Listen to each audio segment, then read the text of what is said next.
Somebody asked me about these glasses yesterday, and they were like, "Hey, do you like those glasses?" And I was like, "Yeah, they're good. They just have one problem, is the nose pads are not very good. Literally with the nose pad stuck on my nose." Yeah. You see it's gone now. But yeah, anyway, so yeah, not that's the only knock I have on those glasses. What up, man? How you doing? What's up, everybody? Good morning. Good morning. So anyway, but welcome everybody. Thank you so much for all those follows. That's awesome. Thank you for the follows. That's great. All right, so let's take a look at what we got here. So our games from last week, we had some college football, we had some hockey, some UFC, and some NBA, MLB, and some NFL. All right, so yeah, I don't know what's going on with that, CG. It's weird. Yeah, that's weird. I'm not sure. The evil empire or misunderstood. Hey Pierre, what's up, buddy? How you doing? CG, Azam, how you doing? Welcome. Anyway, I hope you guys are all well today. Happy Saturday, man. Don't worry, dead man gonna take them out. All right, let's see. I actually don't know who won because I haven't checked. Yeah, I haven't checked it, so I don't know. Anywho, all right, so the first game of the week for us, I think a follower mode with 5-minute delay should fix this. Yeah, I'm sure that the mods will get us squared away on what they, what the best thing to do is. We'll get it worked out. In the meantime, while we get it worked out, I would just ask, have patience. It's okay. Again, anytime that something like this happens, I'm always kind of surprised, because like I said, this is a pretty small channel. And so whoever it is that's causing waves is hurting, like oftentimes people talk about like, oh, the little guy, we got to like help out the little guy and bring him up. And then when the little guy gets an opportunity, they just come and poop all over you. And so what I would say is it's really a shame, we get an opportunity to hopefully have something good here, and then people try to hurt you, so anyway, but it's all good. Don't worry about it, guys. Listen, the show will go on. Kick back. If we lose chat for a little bit, it's okay, and we got to go through the pick'ems anyway, so it's fine. Anyway, all right, so Blue Raiders versus Black Knights. This one seems like it was a pretty easy pick for everybody. It was essentially Army versus Middle Tennessee, and so the college games can be like, some of them could be challenging, right? Because you have really good upsets in college football. But at the same time, the early part of college football can like, you can see a lot of blowouts, right? Because it's essentially like their preseason, right?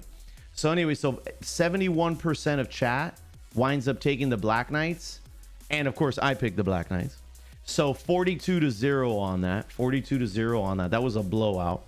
Then we had Islanders versus Flyers, and so at this point, this was a game 7, and RCA is a huge Flyers fan. And I told him, I was like, I actually was playing games with him because on Fridays we do viewer games here, and so I was playing a viewer game with him. And I told him, I said, man, I don't know, I don't think it's looking real good for the Flyers.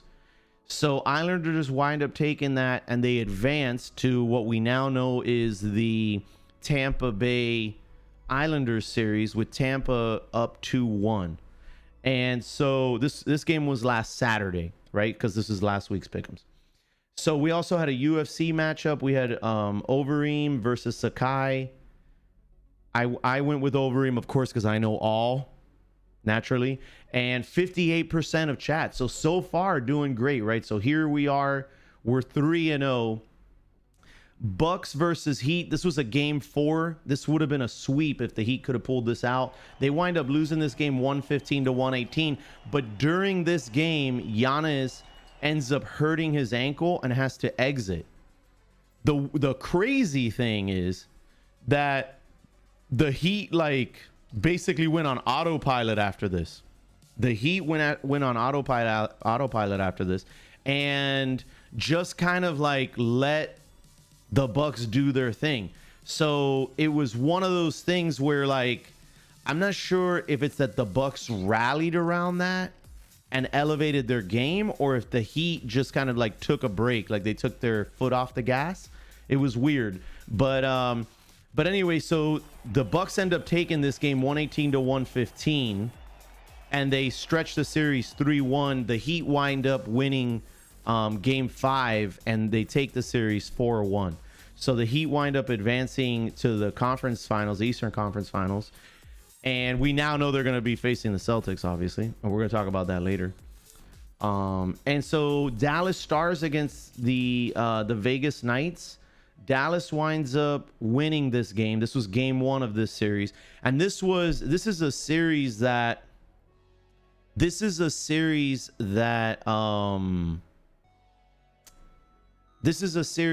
I think is going to go back and forth. So this is a series that is going to go back and forth. Essentially, the Vegas Knights, number one, they were a higher seed than the Stars were, and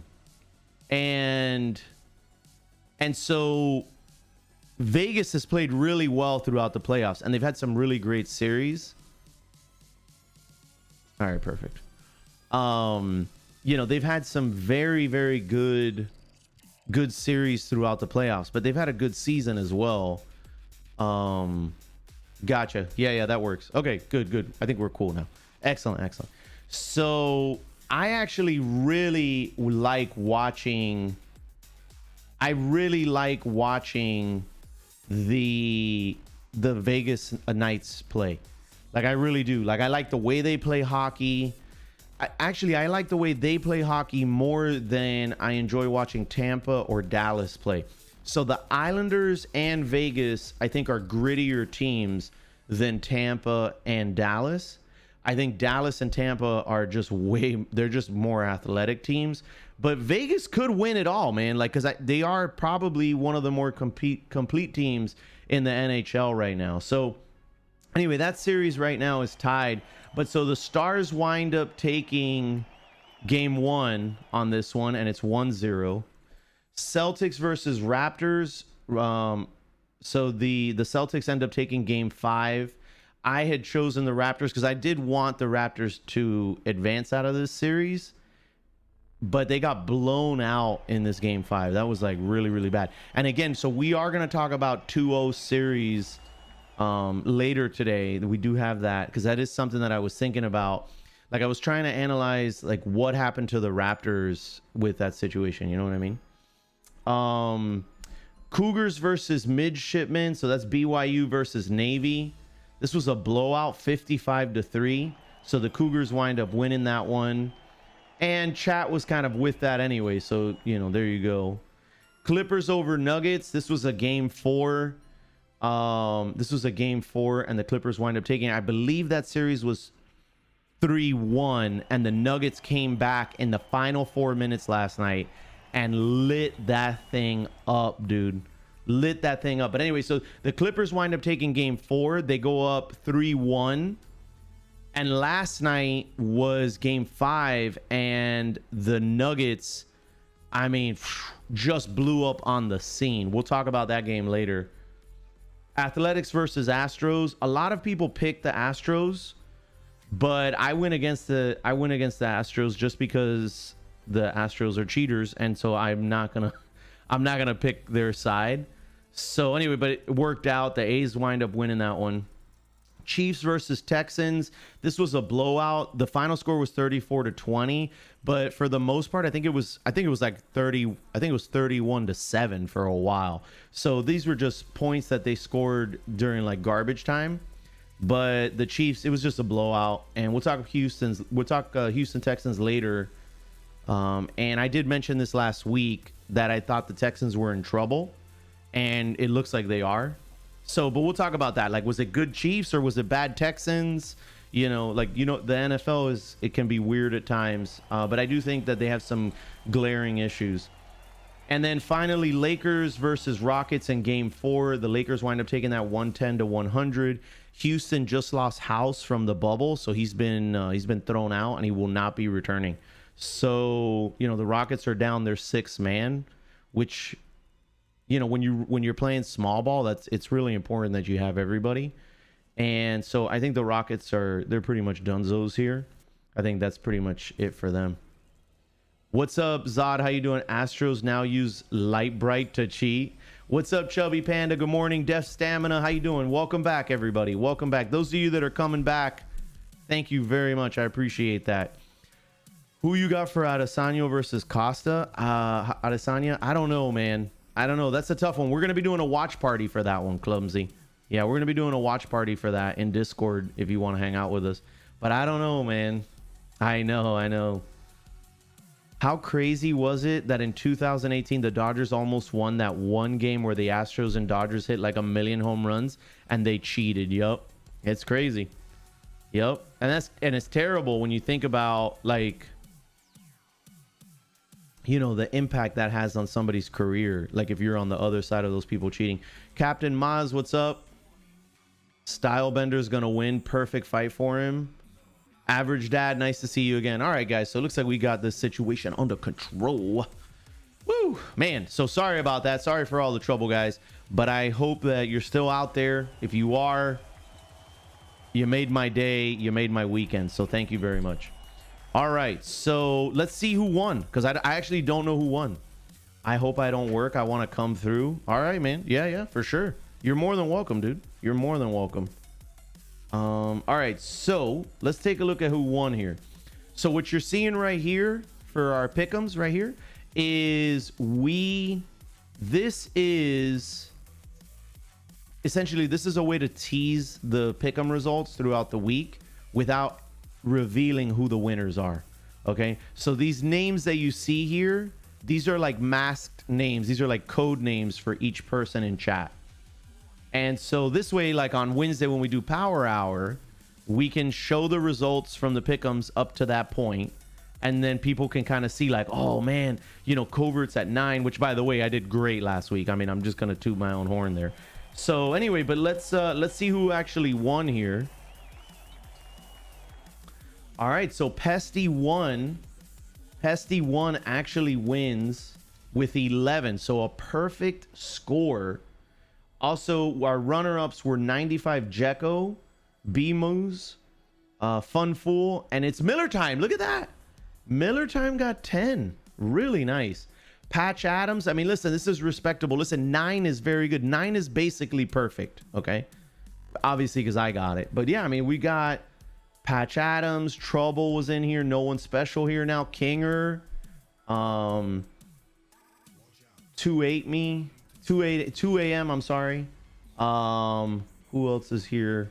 Wisconsin Wookie, Sharky, DJ Cello. So, we had a lot of our regulars in here that got 9. That's actually pretty impressive. So I'm gonna scroll down on these, and this way you guys can see who the winners are, or the like winners are, and where people landed, for the week. But actually, a lot of times we have a precipitous drop off, and this was actually pretty balanced when you look at it. Oh, look, Silent Reveries got a perfect score the week before. He was the first person to ever get that for us, and he winds up with a 7. And look, Eddie got a 7 because he's not good. Where's Hatsu? Where's the alliance on this? Did Shadow not make his pick? Yeah, he definitely made his picks last week, because he was helping me get all the people in. Oh, Shadow only got 3 because he sucks. Where's Hatsu? I don't even see Hatsu. Where you at, bro? Oh my gosh, Hatsu, please. Where are you? So the alliance might be good at battle trivia, but they're not that good at pick'ems. Hot Soup was on 8. Man, I don't see it. Dude, oh yeah, he's right here. Yeah, well, you didn't do as good as me. Shadow MVP at Hangman. That's true. Yeah, that is true. Open. The pick'ems are now open. And so the way that this works, I'm going to explain it now. Okay. I'm going to explain it once now, and then we have a little video that you can watch too if we get down on the show, and this way I don't like have to explain it over and over and over and over again. But essentially, you've got our pick'ems board right here.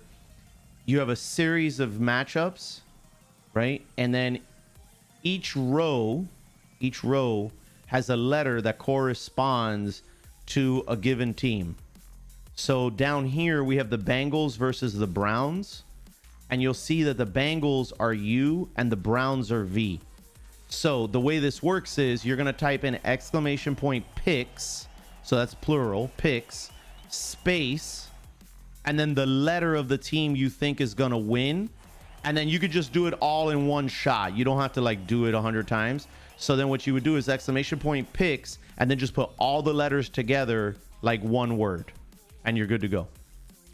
And you're good to go, and that'll get you in here. Detective Denton, what's up? 2 a.m. What's up, man? How you doing? Dude, I don't like every time I see your name, I'm like, wait, am I gonna say it right? Welcome back. You did good. You did good last week, 2 a.m. Yeah, you did pretty good. Thank you guys for the follows. Welcome to the channel. Whoa, the Twins 30. What's up, man? Thank you very, very much. I appreciate that, Twins. Rock on, baby.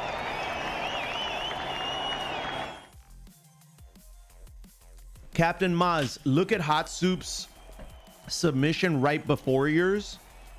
Okay, and notice he's got no spaces and he just has it like a giant word. Okay, this seems interesting and I feel like chatting. Let's go, man. Let's do it. Yeah, we had people trying to ruin the fun earlier, Twins, and so we had to tighten things up temporarily. Is there a way for you to check if mine got in? My connection dipped when I tried to submit. Yes, Stamina. So if you want to check your picks, you type in exclamation point my picks, and it's going to tell you what you did, okay? So I'm so sorry if some of you are out there and you're trying to chat. We had to kind of lock things down just temporarily, but we'll get you back in the game here real quick, okay?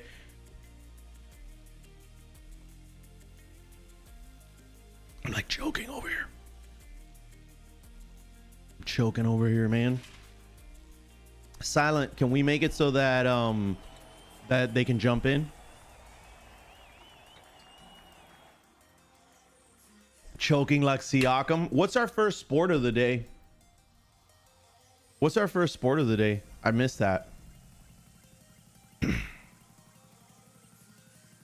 Yeah, so if you have any questions about how to do it, just hit me, okay? NFL. Okay, so we're going to talk NFL first today. No problem, no problem. I mean, also more than happy to support sports content. Love that kind of stuff. I appreciate that, man. Thank you, Twins. Yeah.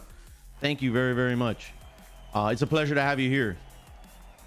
You sound very Canadian. Most love to you. What's up? What's up, my Dixie? How you doing? How you doing? How's it going, Dixie? Zleb, how are you? Welcome to the channel. There you have it, folks. You guys can now enter pick'ems if you're out there. You're more than welcome to jump in. Every week, our goal is to try to get 100 people in the pick'ems. So the highest we've ever gone, I think, was like 174. 174. So, but if we can get 100 people in here, I'm usually pretty thrilled about it. So if you're out there and you're interested in potentially having an opportunity to win a gift card, then you're going to want to jump in, make your picks, okay? If you're kind of like, I don't really care about a gift card or whatever, you know, but I want to talk sports, I would appreciate it personally if you'd participate, just to help us kind of reach our Saturday goal for pick'ems, which is, like I said, to get 100 people in there. So yeah, so if you're out there, let's rock it, baby. Ingram, thank you for having patience with us earlier, man. Ruddis, Drifter Punk, Rush Slayer, This is Banks, what's up? Big Z, what's up, man? What's up, Tizzle? What's up, everybody? Welcome, welcome, welcome, welcome again. You guys have no idea how happy I am that you're here. You really don't. I am thrilled to have you all here, hanging out, jumping into the pick'ems, being active. I really appreciate it. Thank you so very much. I'm going to give you guys, since I know there was kind of a delay on this process, let me kind of give you a breakdown again, okay? So the way this works is you're going to type in exclamation point picks, okay? Picks, that's plural. exclamation point PICKS, all right, space, and then the corresponding letter to the teams that you think are going to win, okay? So again, so basically it's going to go just like CG just did. Exclamation point picks, space, and then all the letters, just put them all together. All together. Boom. In one string. Like if it was like one giant word that didn't make any sense. You know what I mean? So like if you look at CG's was, or I'm sorry, if we look at dense light, so dense light did exclamation point picks space and then just did BDFHJ and just went down the thing. You know what I'm saying? So that's how you do it. All right. I'm feeling confident this week. Listen, Eddie, for your own reputation, I feel like you need this. All right. No, I don't do spreads, Zappa. No, like this isn't like a gambling show either. This is like more for fun. You know, this is more for fun. It's like it's just like bragging rights and like, you know, like silly stuff. You know, like we do a $10 gift card just because, but it's not like the end of the world. You know what I mean? So we cover throwing shade. You need this. Yeah, exactly. All right, so we're going to be talking NFL. Now, the other part of the show, the way it works is you all decide what sport we're going to discuss. So there was a straw poll from earlier and the NFL won. So you're shortly, in short order, there's going to be a new straw poll that's going to come up there. And you all are going to need to vote to determine what sport we're going to discuss. Okay. So if you're out there and you really want to talk about something, make sure that you jump on that when it happens. Because sometimes what happens is people are like, oh man, but we're not going to talk about this. And it's like, yo, hit the vote, man. Let's go. You know what I mean? So somebody just said something about Burrows. So our last game of the week is going to be Bengals versus Browns. Now, the Browns are not a very good team, right? But they are kind of a controversial team. And the Bengals, you know, obviously had the first round pick this offseason. And Joe Burrows is considered, you know, he was like considered like far and away the best quarterback in the draft. And so this game does have some pretty solid expectations. You also have to keep in mind that Burrows didn't even have a preseason, right? Like there's no preseason games. So he's a rookie coming into the NFL. He's going to be a starter right out the gate against a team that has a lot of like marquee players when you think about the Browns. And so just from an experience perspective, I feel like the Browns probably have the edge in this one. But so it's not a great game in terms of like hard-hitting matchup. But as we've seen with the NBA bubble, like some weird things happen, you know, when in this new environment that sports is being played in. And so I don't know. I guess like I'm interested to see how it's going to play out, I guess.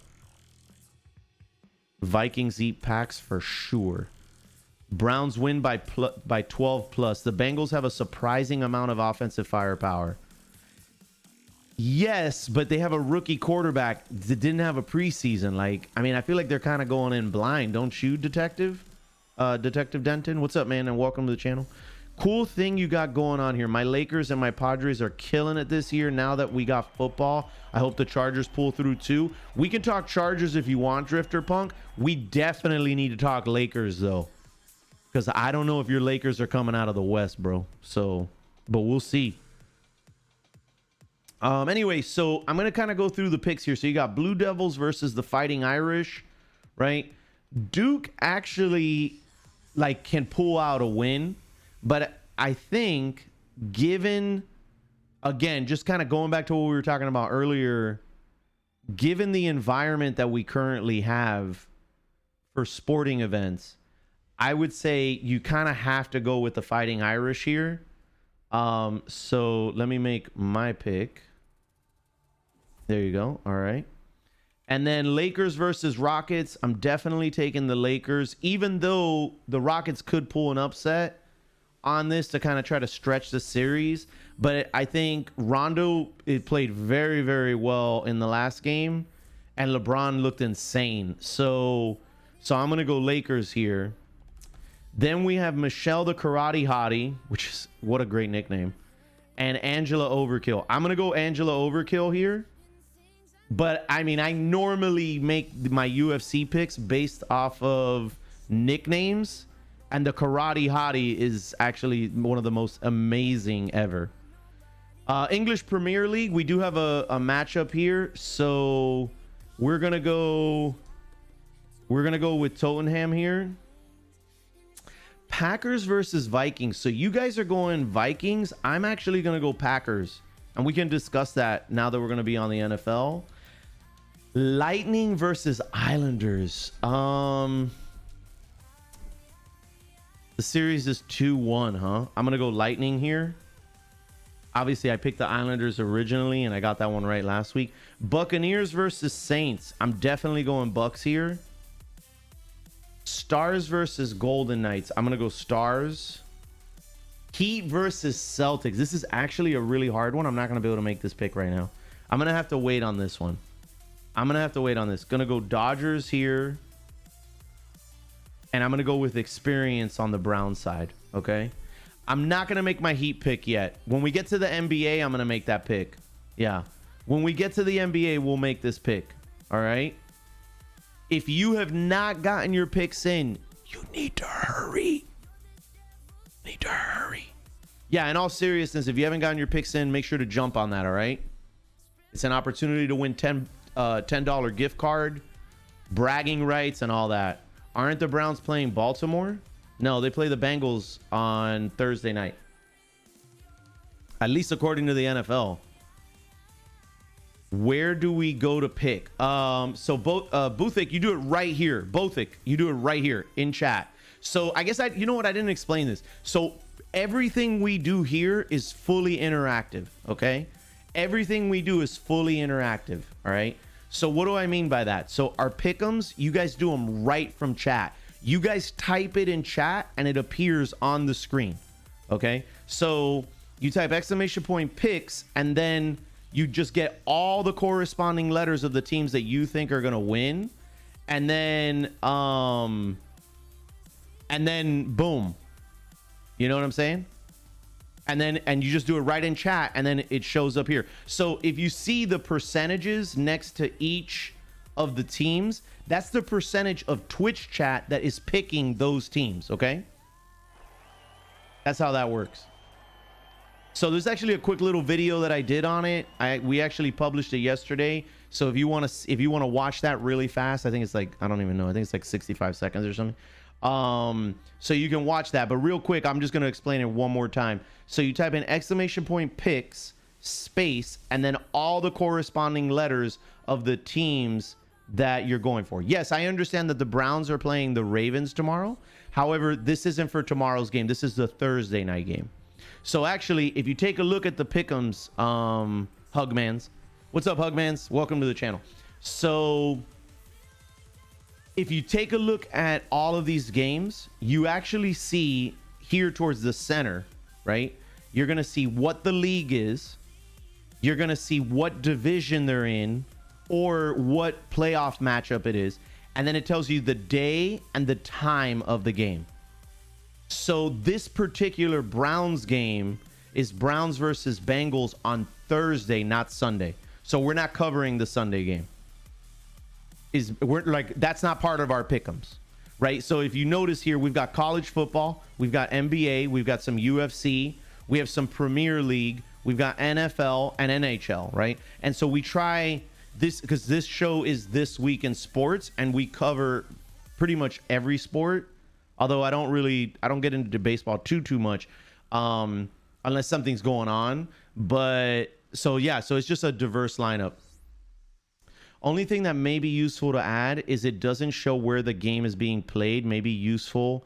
It does actually, Marcus. So if you notice at the top, it says visitor and the other side says home.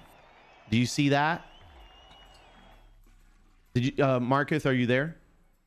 So Marcus asked a really good question, just in case. So Marcus was asking if there's a way to show who has home field advantage, and so it does. So at the very top, it's like if you look at the columns, it'll say visitor and home, okay? And then that way you know what's up.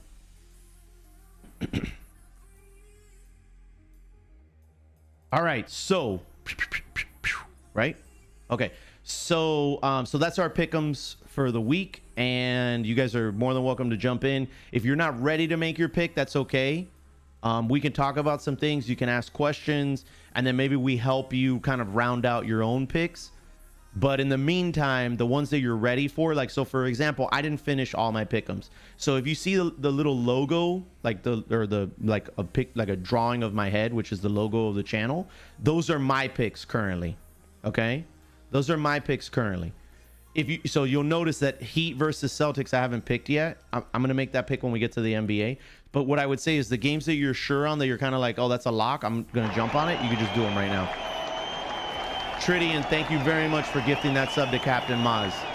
Captain Maz, welcome to the Scrub Nation. Welcome to the channel. I hope you enjoy the show, and I hope you enjoy the emotes.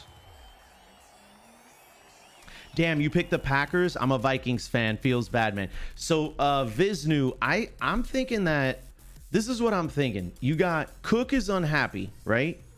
And you guys lost Stephon Diggs, and your quarterback is Kirk Cousins. So we're talking NFL, baby. We are now at the NFL level. All right. So if you have any questions, if you want to talk any of your favorite team in the NFL, whatever it is, hit me with it right now, because we're gonna be talking NFL for a little while. Okay. All right. Don't hate on Kirk Cousins. I'll cut you. So here's the thing: is your quarterback is Kirk Cousins, Viznu. And again, nothing I say here, like, don't take it personally. I just try to be objective. So I think Kirk Cousins is a good game managing quarterback. He's not gonna win you a Super Bowl, and he's not gonna lose you a Super Bowl, right? I don't think he's gonna win you a playoff game, even though last year he had a really good game in the playoffs. But so I don't think he's gonna win you a playoff game, and I don't think he's gonna lose you a playoff game. He's kind of like he's not like a very exciting player, right? Like, he goes out there, he knows what his job is, and he's gonna do it like at an average level. So what does that mean? When you have a quarterback that is not gonna excel in any area, right? Then you have to build around that individual. Losing Stephon Diggs and having Cook apparently really unhappy to the point that he's wants to hold out, I think that's not good. Like, you need to have all your other skill positions play at a really high level. I think the Vikings have a good coach. I think defensively they can be solid, but I think, like, here, look, guys, let's take a step back on this. So when you look at the Houston Texans, like, who thought that them losing Hopkins was going to have as big of an impact as it did? Me. Because I understand, and I think most people probably understand this, is that, like, when you have such a dynamic player, right, defenses have to make major adjustments to deal with those players. And so a guy like Diggs, I think is going to be huge in Buffalo now. And so I think Minnesota, like here's the thing. So losing Diggs is a really big deal, okay? Buffalo, even if they didn't have a good quarterback, was going to benefit from having Diggs in their lineup, like, hands down. But they have Josh Allen, and I think Josh Allen is way better than Kirk Cousins. So, like, talk about, like, a huge addition to that team. Like, he's going to spread the field for them like we haven't seen in a really long time. Like maybe since we, like, Reed, like, maybe since Reed. So I think that's a really big deal. I think that them losing Diggs and Cook being disgruntled is a big deal. Hugmans, the Mighty KAC, and Alex wants to sleep. Welcome to the channel. Thank you for the follows, guys. Thank you so much for the follows. I'm sorry, normally I call out the majority of the follows, but we had some people being jerks earlier, and so we got spammed a bunch of follows, and you know, so it was lame. So if I didn't call out your name, I'm really sorry. If you're out there and you're chilling with us, thank you very much for spending your Saturday morning with us. If you're in the pick'ems, I thank you very much. That means a lot as well. But your viewership and your time here is a really, really big deal to me. So thank you very much. Thank you very much. I'm from Jacksonville. What in the F is Jacksonville doing? Jordan Darby, man, it is tough. It is really tough. Like, Jacksonville is imploding. There must be a really big problem in Jacksonville, Jordan Darby, because they lost all of their supreme talent. Now, I will say that the guys they lost, Jordan, seem to be like kind of like prima donna-ish, right? Like they're like high maintenance personalities, if you will, Jordan. I'm not real big on into that. Like, that's not my thing. What's up, Aquafresh? How you doing, man? How you doing? Everything good with you? And so I'm not like I'm not real big on that kind of thing. You know, I want guys that are gritty and that are team players, right? Like, you want them to be great too, obviously. But just, I'm not real big on that. Like, I always feel like that kind of attitude, those kinds of individuals can be very polarizing in the locker room. And like, I'm just not, that's just not my style, I guess. The problem with Jacksonville is that it's in Florida. That's true too. I'm in Florida also. So you're from Jacksonville. You're not that far from me, Jordan. Well, I mean, I guess you are, but I'm in South Florida, doing well. I'm glad to hear that, Aqua. Apex, good morning, sir. Thank you for joining us. Okay, and of course, no spread or anything. We just picked the straight winner, like a money line. Yes. I don't know, because I've never done a money line bet, both ethic, but yeah, you are just win or lose. Like, for example, I used to work, this was a long time ago, I'm like dating myself, but I used to work at Airborne Express. And so they would do like a weekly sheet for like a pick'em sheet. You would put your name on it, you would date it, and then they just had all the games, and you would just put a little check box next to the team you thought you were going to win. And that was it. Money line is winner, straight up. There you go. Yes, then that is it. What's up, Scoobs? Rip, how you doing, man? Good morning, sir.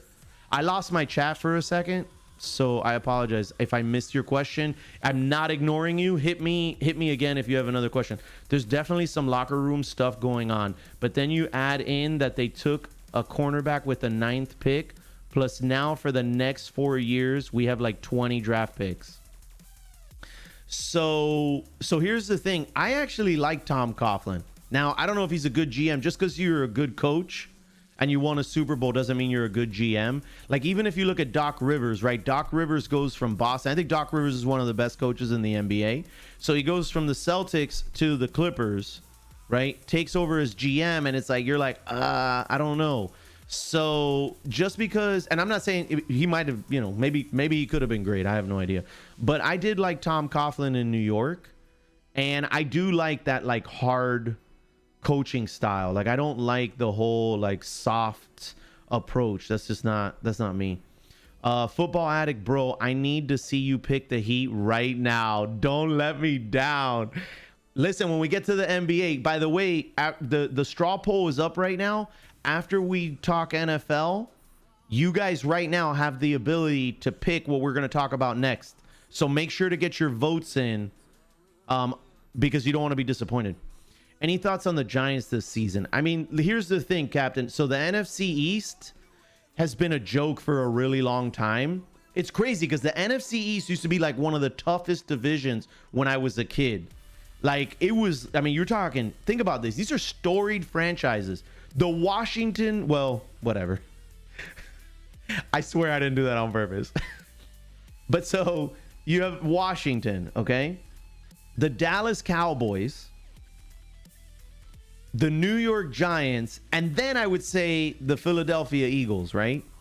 So, like, when you think about that division, dude, like, Washington with Joe Gibbs, I mean, just amazing teams. Art Monk, I mean, obviously Joe Theismann, right?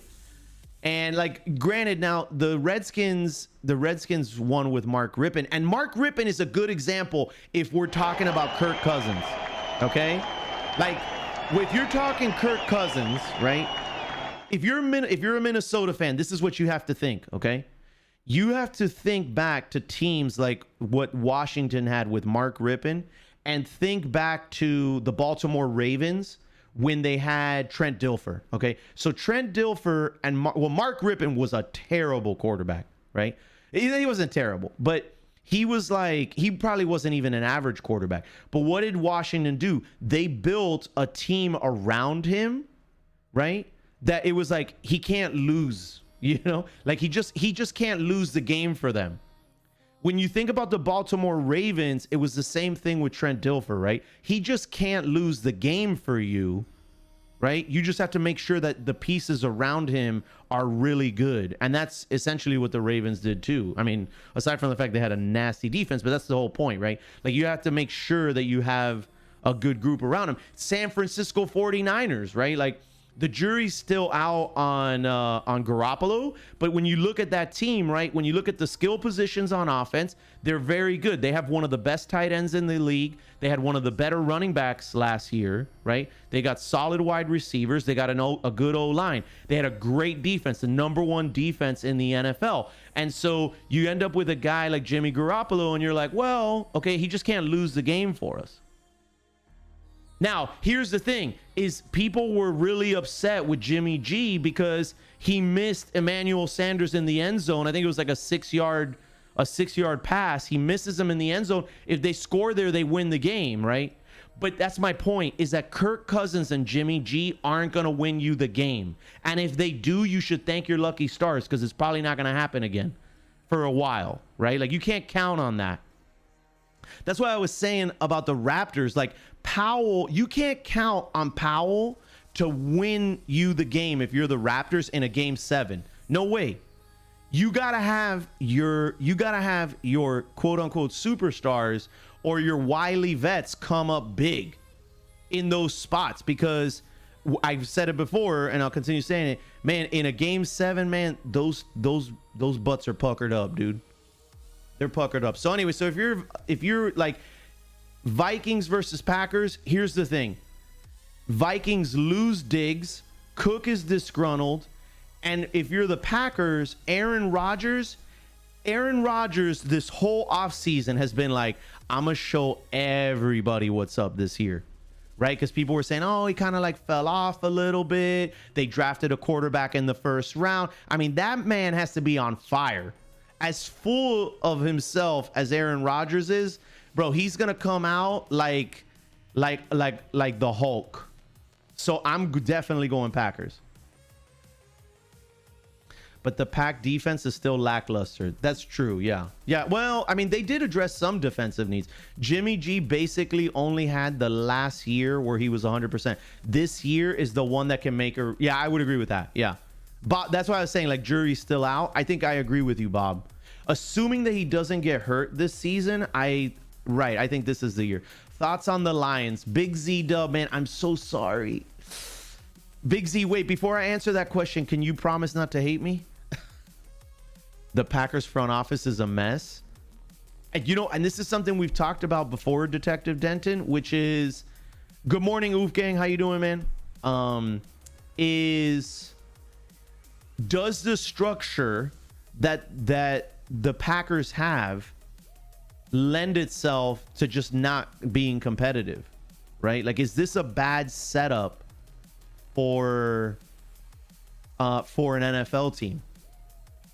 Like, when they did the whole publicly owned thing, I thought, oh, this is so cool. Like, this is a really cool concept, whatever, blah, blah, blah. But then you see everything that's been happening and you're just like, because honestly, since they did that, it's really been downhill. The problem with the Lions is that they're from Detroit. We're talking the Detroit Lions. Yeah. Like, the first 2 NFL games are going to be shootouts. The last one is a blowout for the Browns. What's up, the Twins? How's it going? No promises. I would just say that I don't think the Lions are going to be super relevant this year. If we look at, so like here, like let's, again, what I try to do is be objective Big Z. So let me pull this up. All right, let me pull this up. Let's take a look at this. All right. And okay, so they're in the NFC North, right? So NFC North, you have Bears, Vikings, Packers, Lions. So I would tell you, so here's the thing. This is where I would put the Lions. So the Packers, I think, won 10 games last year. Pretty sure. I think the Vikings are in trouble, but the Vikings still have a better team than the Lions, I think. And it's not, Stafford can be good. It's just, I mean, I guess he's kind of injury plagued. They picked up Adrian Peterson, so maybe you get something out of him. So when I look at this division, I say the Packers and the Vikings are better than the Lions, win last seen. Obviously, we didn't have a preseason. And the Bears have such an incredible defense. Trubisky is the starting quarterback, which blows my mind. Like, they already announced that he's going to be the starter. But assuming that Foles can, you know, play the way he used to, I would say the Bears are better than the Lions. So you're just in a tough spot because I think all those teams are better if the Bears and Foles can play well. And who knows? Actually, hold on. Can we just stop for a second? Maybe Foles motivates Trubisky to be better. I don't know. Because, you know, Trubisky was supposed to be better than Patrick Mahomes, right? Like in the draft, anyway. You mean Detroit, the only city who had champions in all their sports the same year? That was brought to you by Silent. Wait, seriously, they have Trubisky as the starter after trading for that monstrous contract? Yep. So as it stands right now, Trubisky's been named the starter for the season. Bear meat is delicious. Justin, are you still there, brother? Justin, I'm sorry. I was in the middle of a conversation when that came in, and I was like, oh, I will talk to my dude here. Justin, thank you so much for the 32 months and the 2 months in a row. If you're still out there, Justin, I'm so sorry, but thank you, brother. Thank you. I would start Trubisky too if I loved losing. Who wins tomorrow night? Dallas or the Rams? I'm going to say Dallas. Justin, Covert's a scumbag. I don't think he's there anymore. Tired today? You had a long night? What's up, Windrunner? Thoughts on the Giants? Will not hate you. You know, I feel like the Giants have solid potential, Windrunner. I really do. I think the Giants have solid potential down the road. You know, here's the thing. They're in the NFC East. So, like, anything could happen. Although I doubt that they're going to outperform the Eagles and the Cowboys. But it's the NFC East. Anything could happen, right? But I do think that the Giants have a bright future, maybe in like another year or two. $200 on the Bucks to NFC Championship, $200 on the Chiefs to AFC Championship, $100 Chiefs to make it to the Super Bowl. I would say that I think those are conservative picks. Because for me anyway, way too good for playing. What's up, man? Welcome to the channel. I'm picking the Bucks. I'm picking the Bucks in the NFC. That's my pick. That is the nicest Covert's ever been to my boys in Honolulu Blue. Thanks.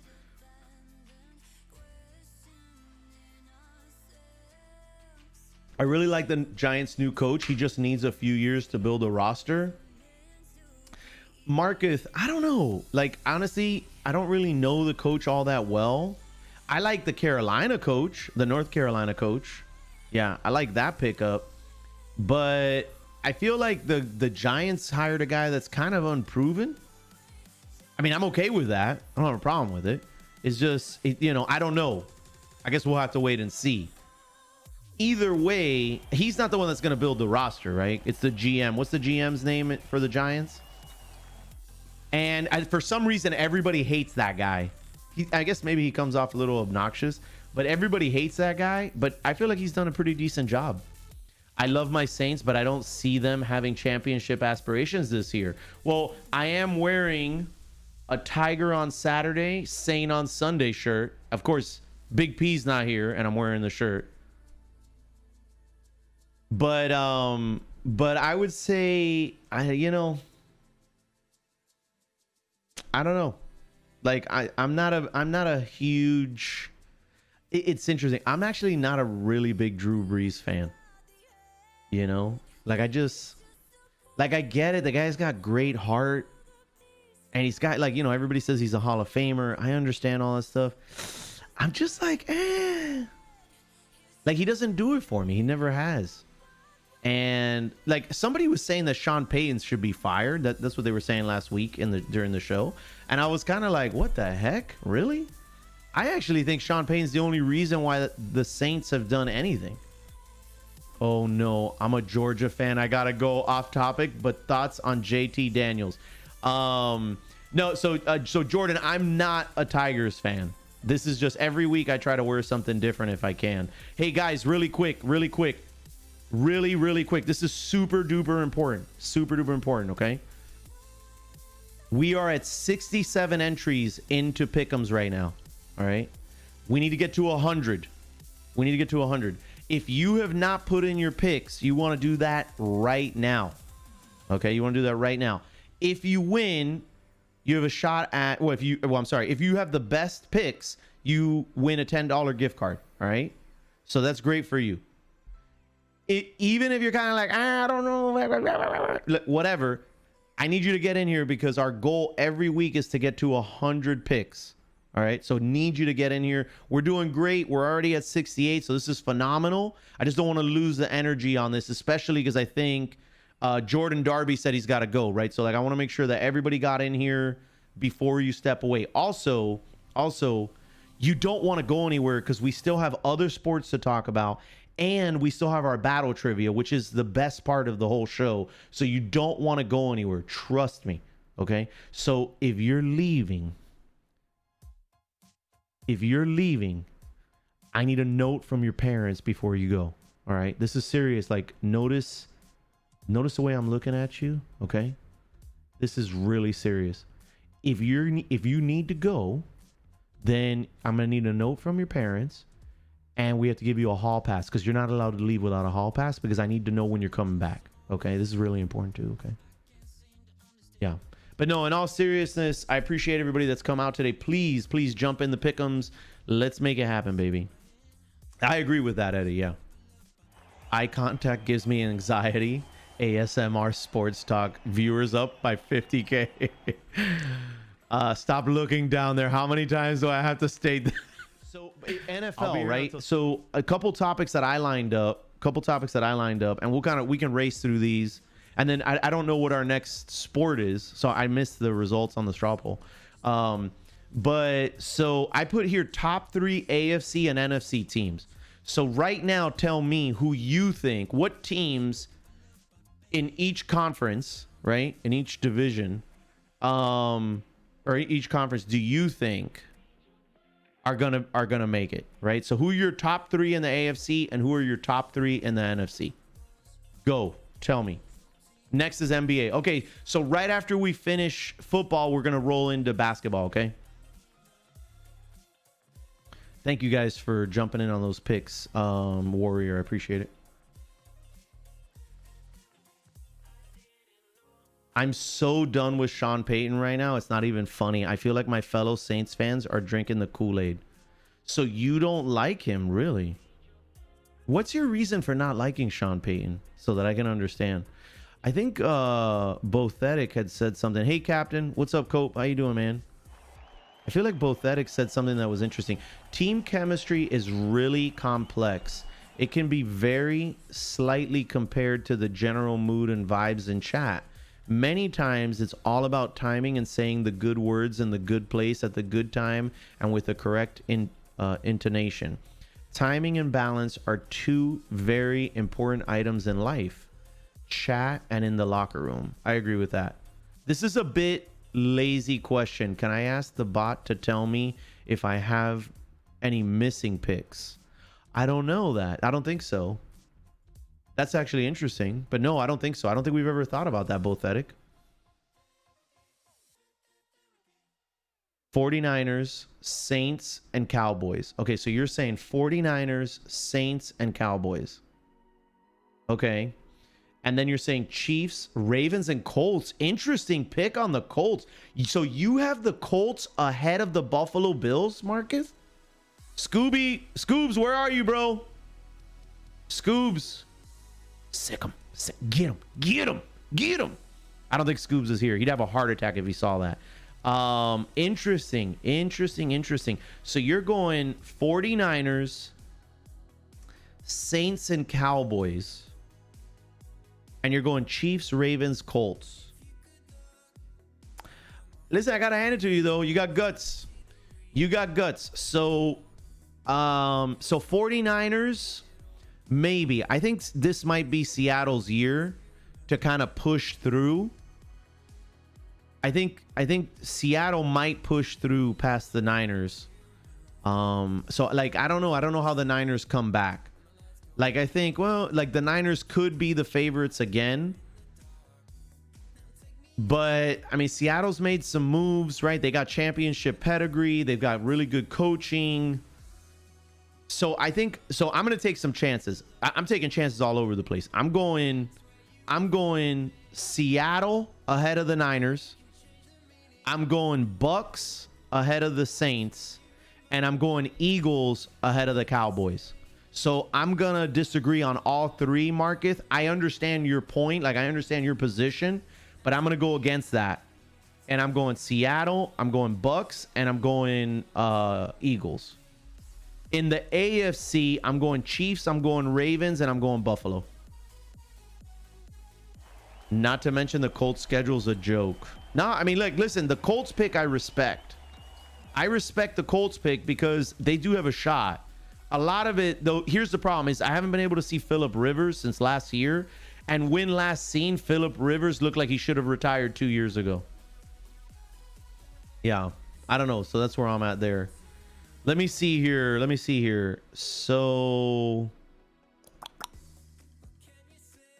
hold on a second, because it was ATL. Was it ATL? No, it wasn't ATL. I thought it was, yeah, ATL. So ATL said Chiefs, Ravens, and Titans. Okay, I could see that happening.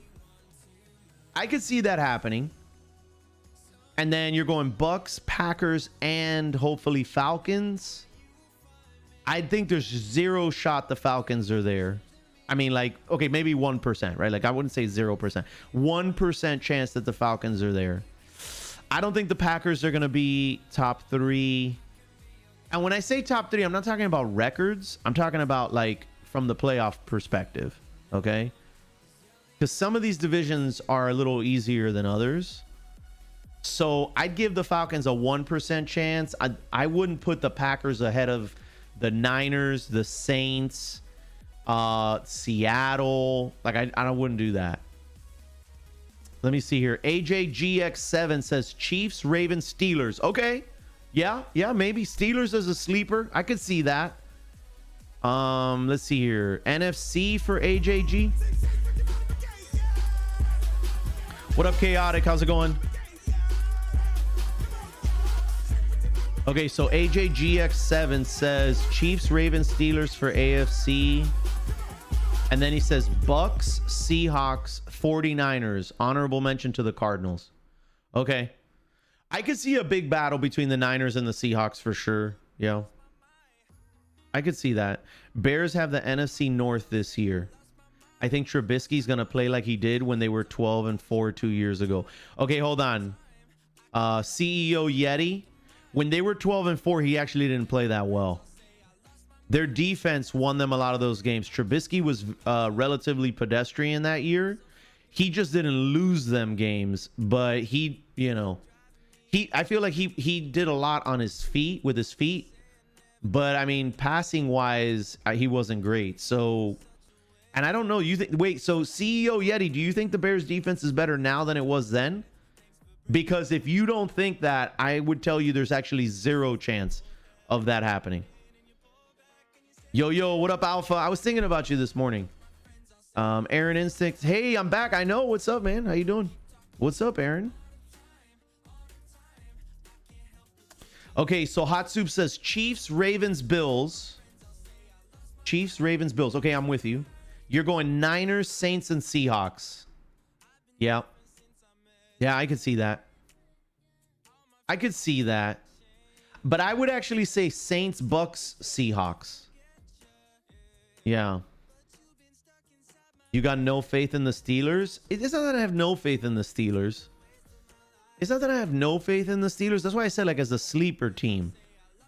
You know, I think they've got a good head coach. They have good coaching, right? The Steelers have a very good organization. But we don't know what Roethlisberger is going to look like. We don't know if he's going to be able to stay healthy, right? At wide receiver, and I know this is a hot take, I actually don't think Juju Smith is the guy that everybody thought he was. He just never really, like, I didn't see him like, oh, you know, like, I didn't see him as a replacement for Antonio Brown. I feel like he was a benefactor of Antonio Brown's skill. Again, no disrespect to him. I think he's a good wide receiver. I just don't think he is a superstar. And then at running back, I think, they lost a superstar running back.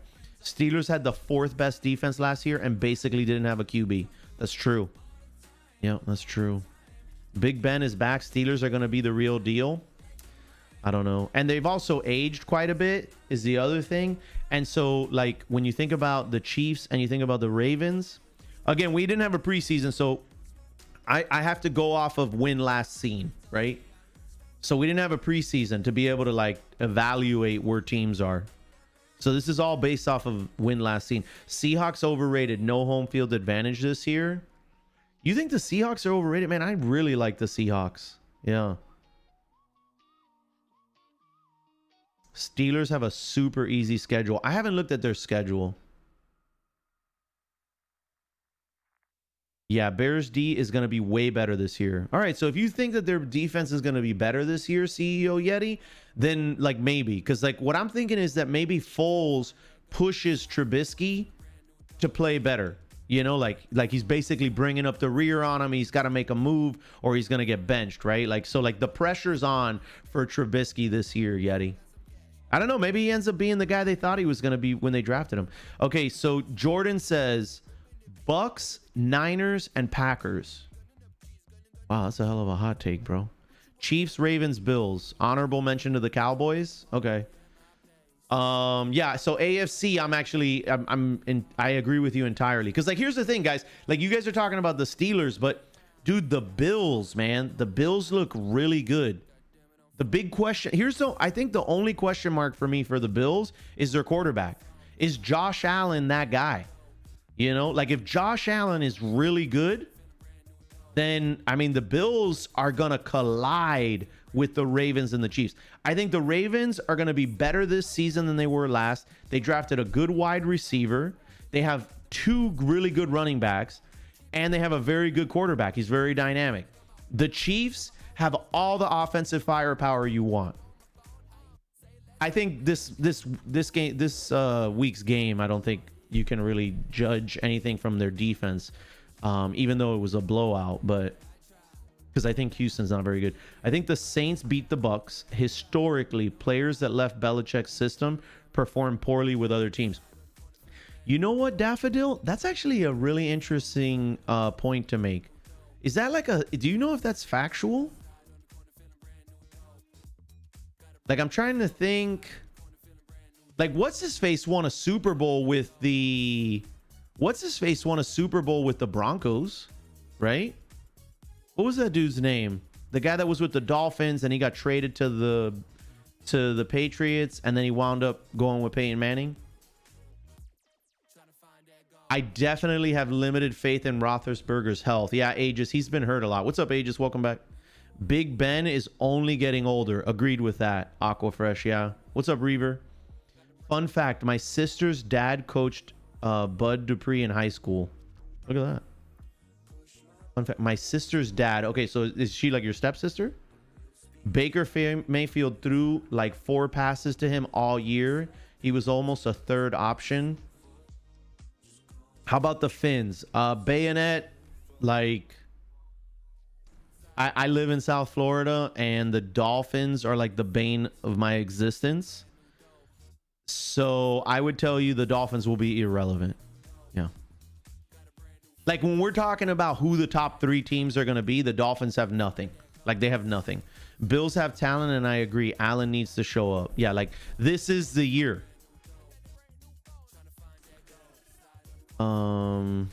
They took Jake from Josh who? If Josh Allen can control the turnovers, then the Bills roll. Well, I think they have a great season. But dude, even if Josh Allen is phenomenal, listen to me right now. Even if Josh Allen is phenomenal, I cannot emphatically state that the Chiefs or the Ravens couldn't beat them. So like, because I really think the AFC, when you look at the Bills, when you look at the Chiefs, and you look at the Ravens, you're like, dang, bro. I would have liked to have put Houston there, but unfortunately that team's been mismanaged. Josh Allen is the best quarterback from the 2018 draft class, but that ain't saying much.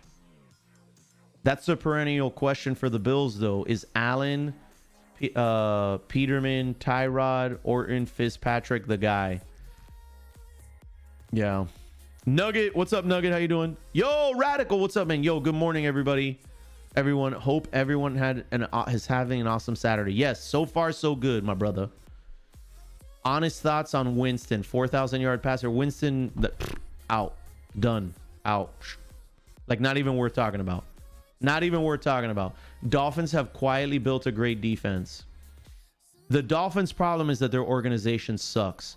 And so when you look at teams, when you look at organizations like the Giants, okay, and I know the Giants haven't done well. So like when I look at the Giants and I look at the Dolphins, I think to myself, this is a solid organization, right?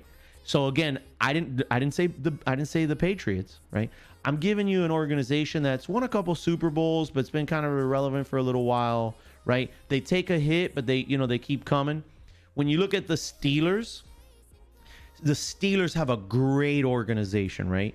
Even though they haven't been back to the Super Bowl in a while, the Steelers have a great organization. The Dolphins, the problem the Dolphins have always had has been organization. The lack of a quality organization, quality leadership. Like it starts at the top, guys.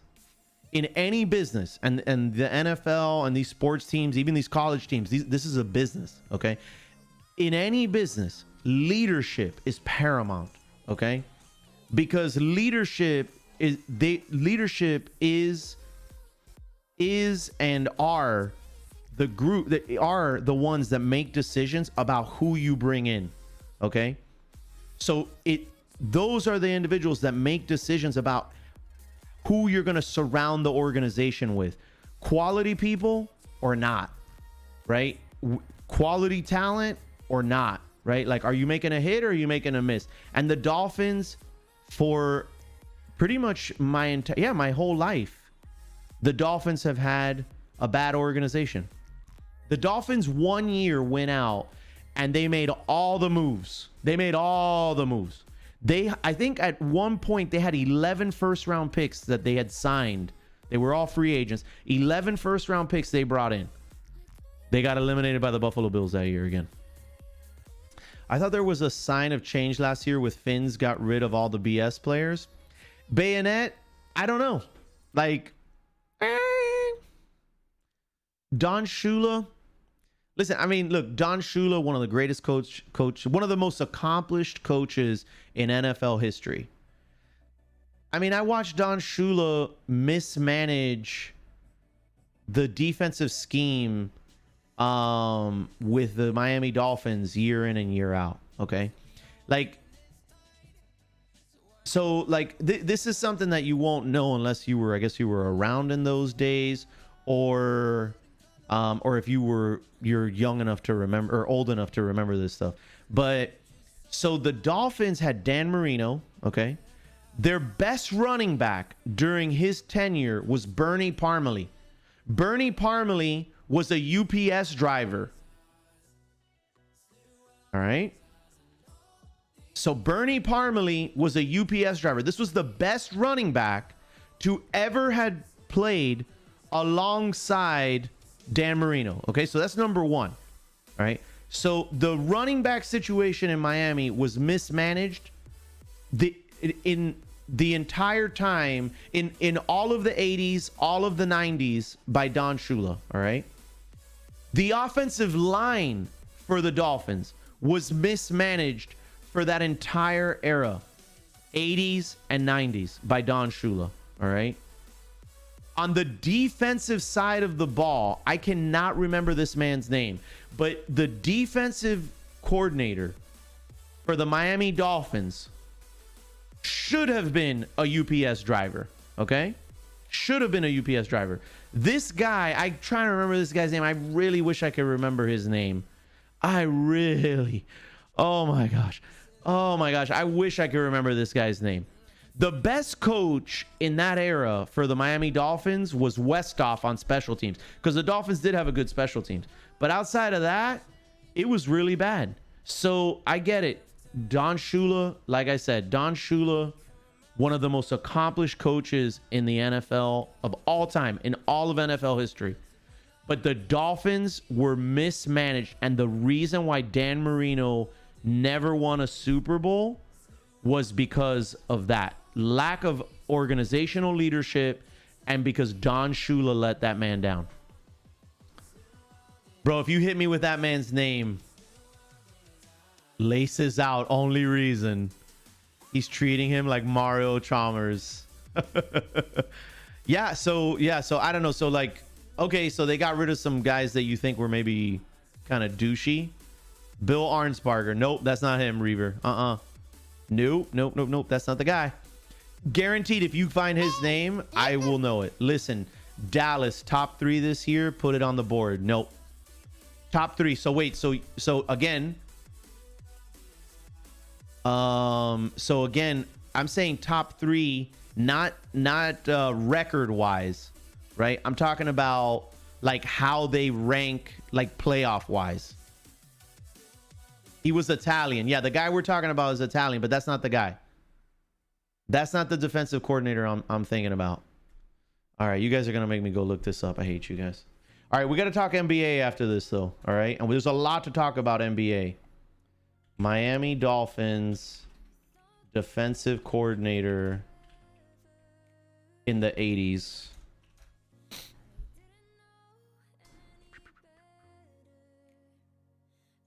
I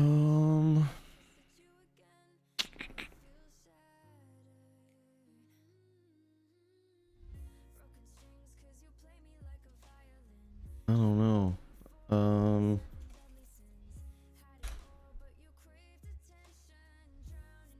No, it's not Bill Arnsparger. That's not him.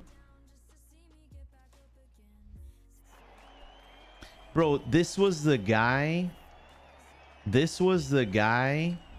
that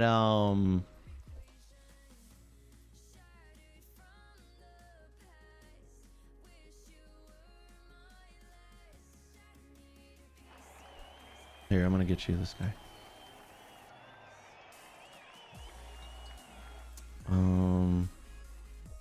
Of course, I just got one of these like terrible ads.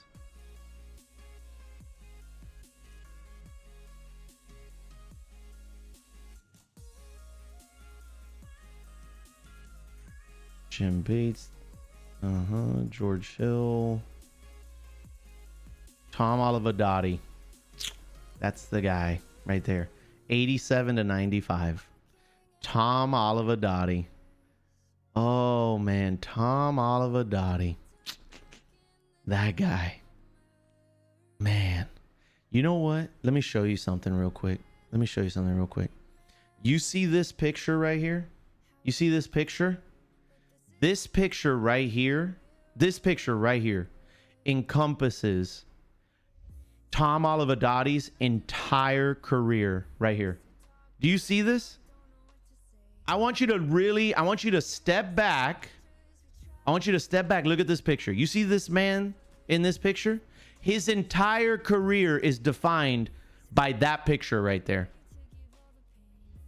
Yeah, Tom Olivadotti. This is the guy. This guy single-handedly lost 2 AFC championship games for the Miami Dolphins against the Buffalo Bills. All right. Single-handedly. Unbelievable, that guy. Oh my gosh. Tom Olivadotti. Thank you, Tom Olivadotti. You are the reason why I'm no longer am a fan of any team. You know what? I have to thank Tom Olivadotti. I do. Celtics for the championship. Ooh, Stewie. Let's talk, baby. Let's talk. Let's go NBA, yeah? Let's go NBA. Hang on one second. We're going NBA, gang. Man, look at all that stuff. Look at all this stuff we were supposed to talk about. Oh, man. Let's do it, baby. Spoken by a true man from Florida. We didn't get a Super Bowl win because we sucked, but it wasn't our fault. The Dolphins did not suck. No. The Dolphins did not suck. The Dolphins during that time had like 3 seasons where they were very, very, very, very, very, very good. So, but it wasn't our fault. That's not even what I said, right? What I said was, I said they had a lack of leadership. They had a bad organization, and they had coaching errors. So it's literally their fault. And I wouldn't say our, because I'm not the type of person. I don't say we. Like, I don't say that kind of stuff. Like, I don't play for the team. I don't work for the team. So I'll never say we or our or if only we. Like, I don't do any of that stuff. But anyway, no, I mean, they'd had a bad organization. That's the only reason that Dan Marino never won a Super Bowl. That's actually what I said. All right, let's go. Listen, let's talk NBA. All right, so the lead-off topic here, I'm going to kind of set the tone. What's up, Trouble? I'm going to set the tone here. Guys, remember, get in your picks right now. Listen, before anybody takes off, listen to me. I just want to say thank you to everybody that has come out today. I know I've seen a lot of familiar faces or names, I should say. So I know a lot of you are coming back. So thank you very much for coming back. Really, really appreciate that. That's number 1. Number 2, if you're new here, what's up? Welcome to the channel. And I just want to say thank you for giving us a shot. The format of this channel is Monday, Wednesday, Thursday, Friday from 8:30 a.m. Eastern to 3:30 p.m. Eastern, and Saturdays from 8:30 a.m. Eastern to 12:30 p.m. Eastern. The weekday broadcasts are video game content for the most part, but we are going to be adding more sports content throughout the week. And the Saturday broadcast is all sports. So this is this week in sports. And so what you see right here, this is our pick'ems board. Before you step away, jump in the pick'ems. So if you win the pick'ems, you get a $10 gift card. And every week our goal is to try to get to 100 here. And I would love to be able to do that again this week. We've got 78 right now. So if you haven't done your pick'ems already, please jump in. I would really appreciate it. Really appreciate it. All right, so let's talk. So the opening topic here is 2-0 is tough. Okay. Now in the NBA, no team has ever come back from a 3-0 deficit, or an 0-3 deficit, I should say, right? That said, we look at the Raptors Celtics series, right? And so the Raptors go down 2-0 or 0-2, right? They come back, they win the 3rd game. So now it's 1-2, right? They win the 4th game and they bring it to 2-2. So now you've tied the series up and you're thinking, all right, we can make something happen here. The Celtics wind up winning that 3rd game, right? Putting the Raptors in a position where they have to now go all out. They cannot even take a playoff for 2 straight games. The intensity that requires, the effort, like the mental fortitude is monumental. It's a really, really big, that's a big effort. And so I think being down 2-0 is I mean, it's such a difficult thing. So when you look at what winds up happening to the Raptors end up going down 2-3, right? They have to pull off a miracle win in game 6 here, right? So in game 6, what ends up happening? Lowry goes off, Porter goes off, right? Van Vliet ends up having a good night, like a good scoring night, right? OG gives you a good contribution, and we can actually look at this. Hang on one second. Let me pull this up because I want to take a look at what that game 3 looked, or what the scores were, what the box score was. So in game 6, Raptors end up taking it 125-122. They went into double overtime. And so your contributions were Lowry had 33. Van Vliet had 21. Powell, sorry, I said Porter, but Powell had 23. All right. So you had 2 guys with 20 points, 1 guy with 30. You had Ibaka with 13. OG had 13. And then, so what were the 2 big issues here is that Siakam and Gasol, Siakam at 12, Siakam was averaging 23 during the regular season, and he's just been getting his ass kicked throughout the playoffs. And Gasol gives you 8 on 3 for 7 shooting, right? So, and not just that, but Gasol only gets you 2 rebounds the whole game. 2 rebounds. And so Gasol just playing really, really bad. But Siakam is really the guy that lets you down here. But you end up winning the game in double overtime. So the whole 2-0 is tough, right? 0-2 is tough. It's really tough because in order to get to that game 7 now, what they had to do was they had to have a guy like Powell play almost 40 minutes, right? And he had to give you 23, well over his average, right? Dude, just like he just had one of those nights that you're like, damn, bro, like we got one out of Powell. This is great. But what that means is if you're going to come back on the next game and you're going to be successful, then you're going to need some of these same guys, like your all-stars, your bread and butter players, to play really well, and you're going to need one of the guys that didn't have a good night to really perform. And so what ends up happening here is the Toronto Raptors bench ends up outscoring the Celtics like 47-7. It's like something insane, right? Like literally the Boston bench scores 7 points, right? That's what they gave you. But what ends up happening? Siakam gets 13 points. He's 5 for 12, 0 for 1 from 3-point. Siakam just totally lets this team down. And so if we look, Powell ends up with 11, which is probably right around where I would expect him to be. Ibaka had a really good first half. He got you 14. Van Vliet gives you 20. But he didn't shoot very well. He was 8 for 20, but he was 4 for 9 from 3. So that's where he made up for it. Okay.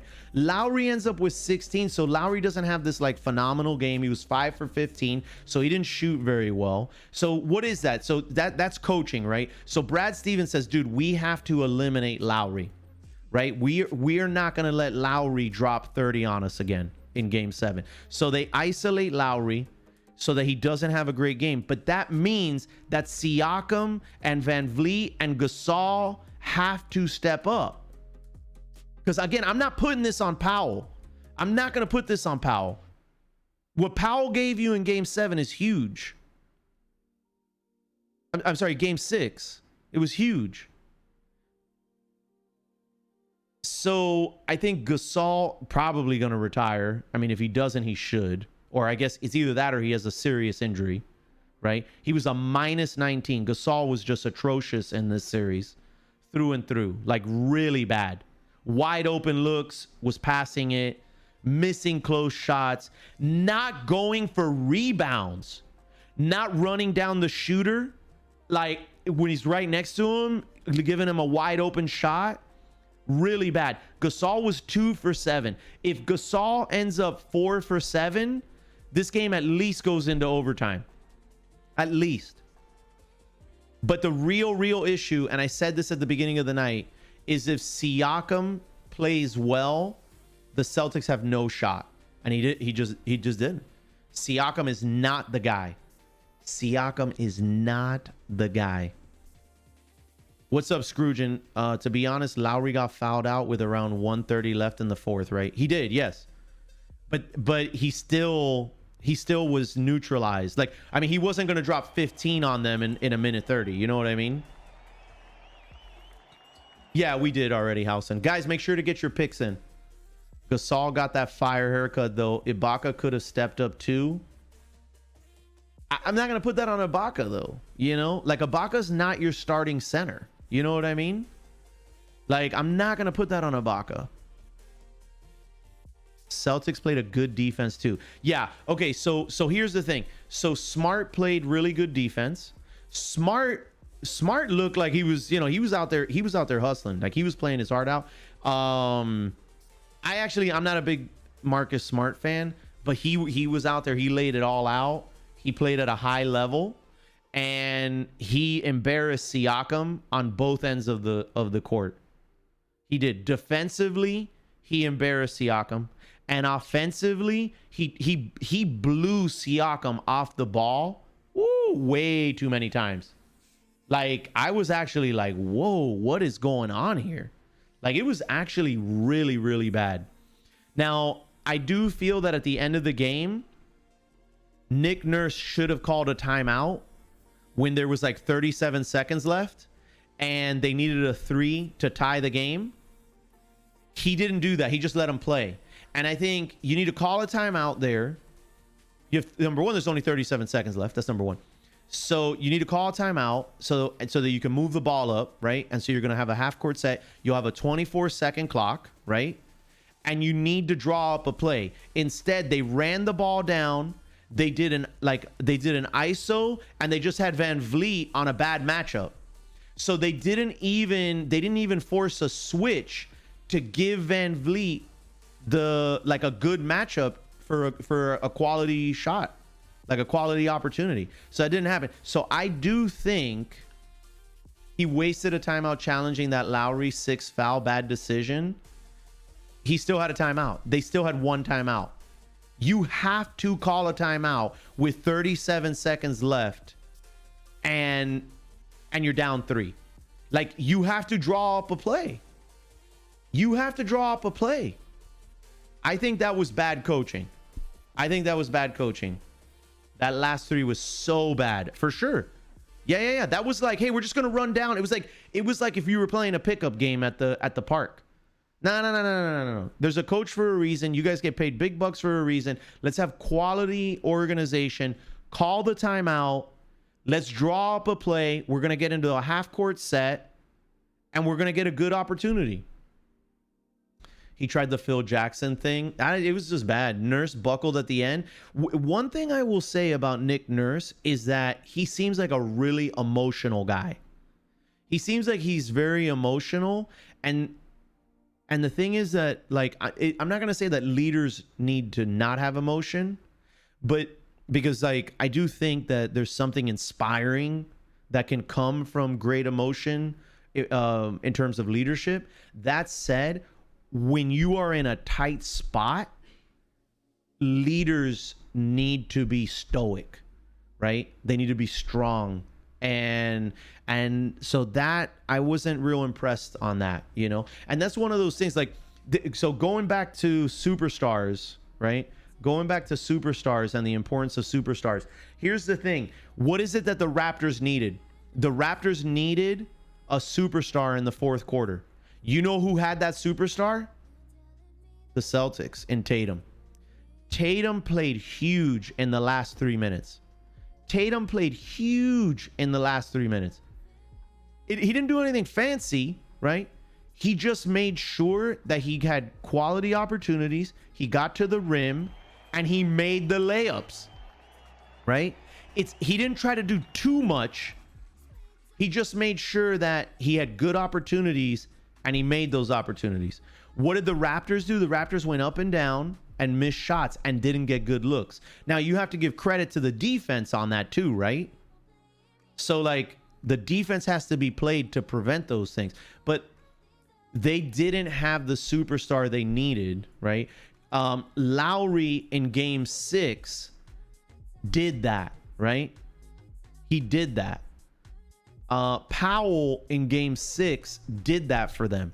But those guys are not superstars. Although I would accept an argument that Lowry is a superstar.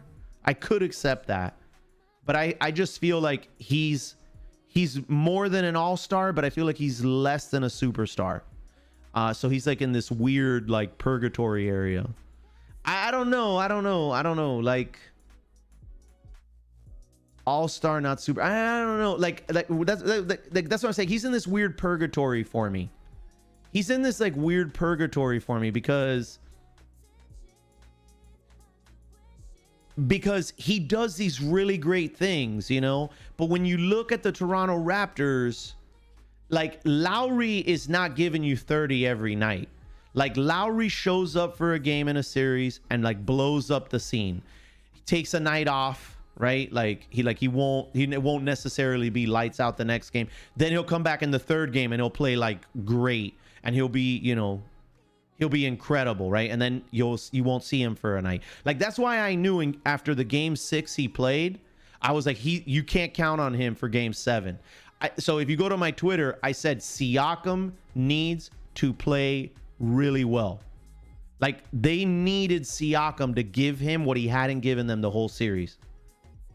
Tatum still has a way to go, but you're right. Tatum was huge. Hey, Tatum was crazy, bros blood.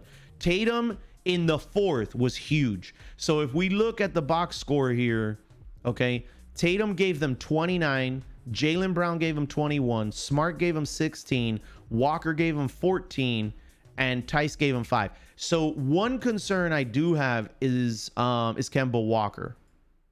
That is a concern I have, and like you can get some good mismatches onto Walker if you have quality coaching. I mean, you obviously have to have the personnel, but if you have quality coaching, Kemba Walker can be a liability. He's great.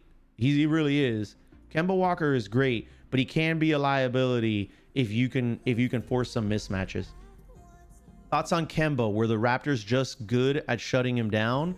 I think they were very good at shutting him down. I think his size is a real issue, and maybe he's hurt. You know, he tweaked his knee.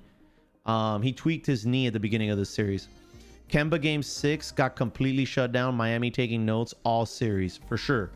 Yeah, so like I know Cope keeps making the joke about coaching. Hey, EO Cat, what's up? Welcome back. Nice to see you again. So Cope keeps making these jokes about coaching, but at this level, coaching is a really big deal. And so when you're thinking Nick Nurse, Brad Stevens, and Eric Spoelstra, I mean, these are 3 of the best coaches in the NBA going at it. And yeah, you bet your butt that the Heat are looking at this series and they're figuring things out. He's a superstar, but for different reasons than just scoring. No. Yeah, like I said, Echo, like I understand what you guys are saying. That's why I'm open to arguments about Lowry being a superstar. But like I feel like for you to be a superstar in the NBA, you got to be top 10. You know? Yeah, I think to be a superstar in the NBA, you have to be a top 10 player. How many teams are there in the NBA?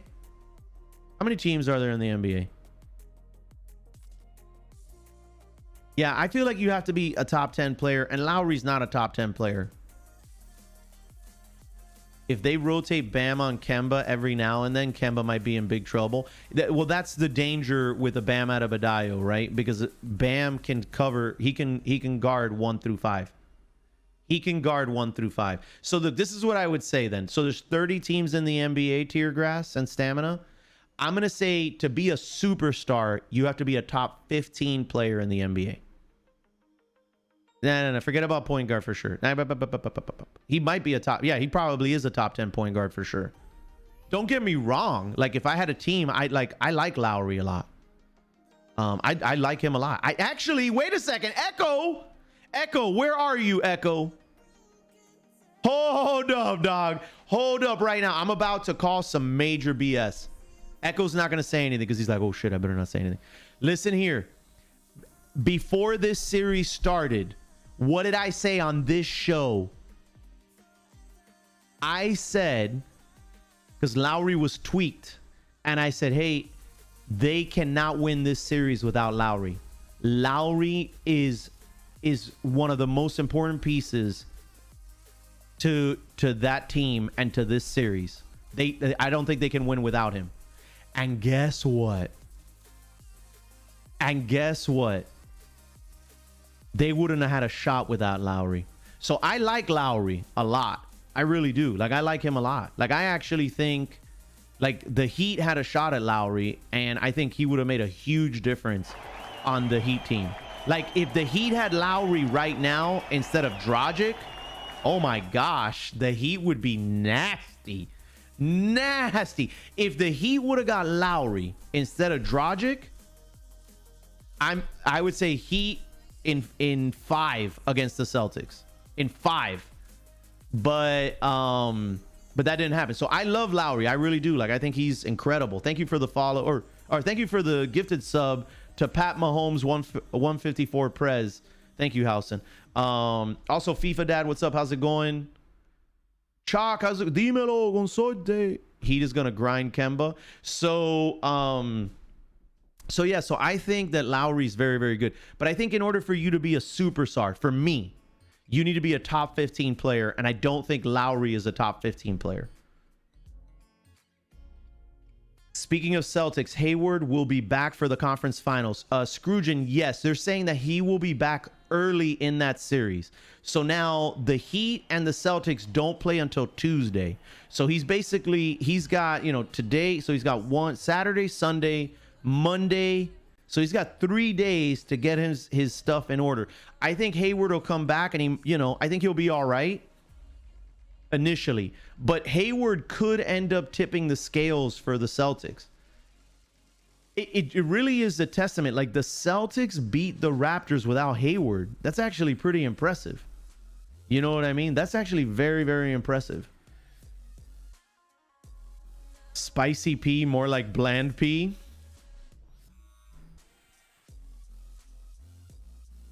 Pat Mahomes 15 for Prez, I think is what he's going for. Oh, got you.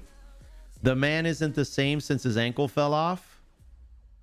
Yeah, well, here's the problem. This is the problem with Hayward. And I think him coming back, if he comes back too soon, it actually could spell disaster for the Celtics, because we just saw the last 3 games, or the last 2 games between the Raptors and the Celtics was very physical. Very, very physical. And Hayward has kind of shown at this point that he's injury prone. And so the Heat are going to be way more physical. The Heat are going to make the Raptors look like this was like nursery school. So the Heat are going to be super physical. And for Hayward, that's not a good thing. And I think for Kemba, that's not a good thing. Stevens is underappreciated. I don't think he's not underappreciated here. Yeah, he's not underappreciated here. I think Brad Stevens is one of the best coaches. This is going to be a really cool series to watch, because from a coaching perspective, this is what I was just saying about Nick Nurse and Brad Stevens. So Brad Stevens versus Eric Spoelstra, like, it's like a mini game. You know what I mean? It's like watching a mini game within the game, right? So those two are going to be going at it, like quarter to quarter, substitution to substitution, half to half. Like, it's just going to be, that's going to be a huge coaching matchup. It's going to be really fun to watch. So that's number one. Number two is, I think that the Celtics have better talent than the Heat do, but the Heat do have a bench, and the Celtics have already shown that they just can't rely on their bench, right? Like, in the tight spot, right? Like, we had this conversation last week, and when I said this, people were like, what? Like, they freaked out. And look, they got outscored like 47-7 by the Toronto Raptors bench. The Heat do have a quality bench. So the Heat have more depth than the Celtics do, but the Celtics have better high-end talent. So I don't know, like, it's actually going to be really interesting to watch. But at the end of the day, what did we just witness now with the Raptors versus the Celtics? Was the superstar is the guy that had to close, right? Was Tatum. Tatum had to close to be able to finish, to finish these guys. The Raptors didn't have that because Siakam isn't that guy.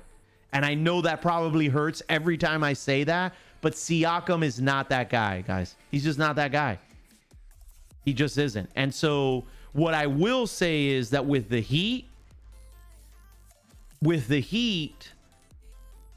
the Celtics are not going to have as easy of a time because Butler is a closer. Butler closes, right? So, like, they have the guy that's not going to shrink in the end. They have that guy that in the fourth is going to make the hits that he needs to make. So now the question for me is, can Hero play at a high level for the Heat? Can Bam have a really great series? So Bam should dominate Tice. He should dominate Tice. He's gonna have to dominate Tice if they're gonna win. Okay, so why is that? It's not because, like, it's not that you need to neutralize or match Tice. It's because there's a mismatch there, and the Heat need it. So they're gonna need Bam to dominate Tice. He's gonna have to outplay him. You're gonna need Butler to be who he is, right? And then I think Hero's gonna have to play at a high level. So I've been saying this now for several months. Dragic is the key to the flow of the Heat offense. Whenever Dragic's not in there, the Heat will struggle to have like solid identity, right? Like their offensive sets are a bit wonky unless Robinson and Hero are just hitting insane shots. So when Robinson and Hero are just shooting lights out, they don't need structure, right? Because they're just like, they're playing a game of chance. But the thing is that in the playoffs, when things get tight, what happens? Young guys, they disappear. And so Robinson has been MIA for a long time. So Robinson just has been a non-factor. And so Hero has stepped up in different spots and actually hit really clutch shots. And Hero can't, so the offense can flow through Hero when Dragic's not on the court, but he's not mature enough yet to be able to, like, he doesn't have the nerves yet that Dragic has. Dragic is just like steady. He's got great ball handling skills, right? He knows how to make the offense flow. And so like, there's a lot that has to go into this. I think the Celtics should beat the Heat. I think they should beat the Heat, but I think that the Heat have more they have more depth and they have a closer. But the question is, can these rookies, can they play? Celtics win in 5, easy clap. I don't agree with you, Lono. If you think the Celtics lose this series, you're out of your mind. So here's the thing, is just like, so I disagree with Huddy. And I'm not saying that the Celtics don't win the series, but I think that the statement that if you don't think the Celtics win the series, you're out of your mind. I think what that says is you just haven't watched the teams play, right? Like, so you haven't watched the Heat enough. Because I think that probably says that you're a prisoner of the moment as well. The reason why I say that is because the thing is that, like, and this is really interesting, right? So when the Heat were playing the Pacers, so game 1, I turn on the game or I turn on the broadcast, and so the TNT broadcasters are saying, this series is going to be a toss up. Like, these teams are like evenly matched, like, who knows, blah, blah, blah, this and that. And I was like, what? And I thought to myself, man, that's crazy. I was like, I am like totally out of it, right? I have only seen Indiana play I don't know, probably 15 games this season, right? So I was like, man, I'm really off my rocker on Indiana. Like, I didn't know this, right? Well, the Heat end up taking them 4-0. And I realized that what it is that, like, some people don't watch all the teams. And so, and I don't blame anybody, especially if you don't do it professionally, right? Like, if you're professional, like if you are associated with any kind of professional sports, it's different, right? Like, you have access to these things. It's your job. Like, you have a duty to do these things, right? Like, you're being compensated to do. But like, for, you know, just for fans, I think what happens is a lot of times you're going to see the teams that are in your local market, and you only time you get exposure to all the teams is when your team plays whatever that team is, right? So for me, I have to watch all these games, right? So like last night, I was literally managing 3 games, right? That's what I was saying earlier today. Like, my wife was like, you know, do you want to get a second monitor in the room? She's like, what are you doing? Because I'm like flipping commercial, boom, go to the other game. So I think what happens oftentimes is that people don't get to see all the games, right? And they don't get enough exposure on all the teams. And so the Heat are very, very good. The Heat are very, very good, right? And I think they are coached very, very well.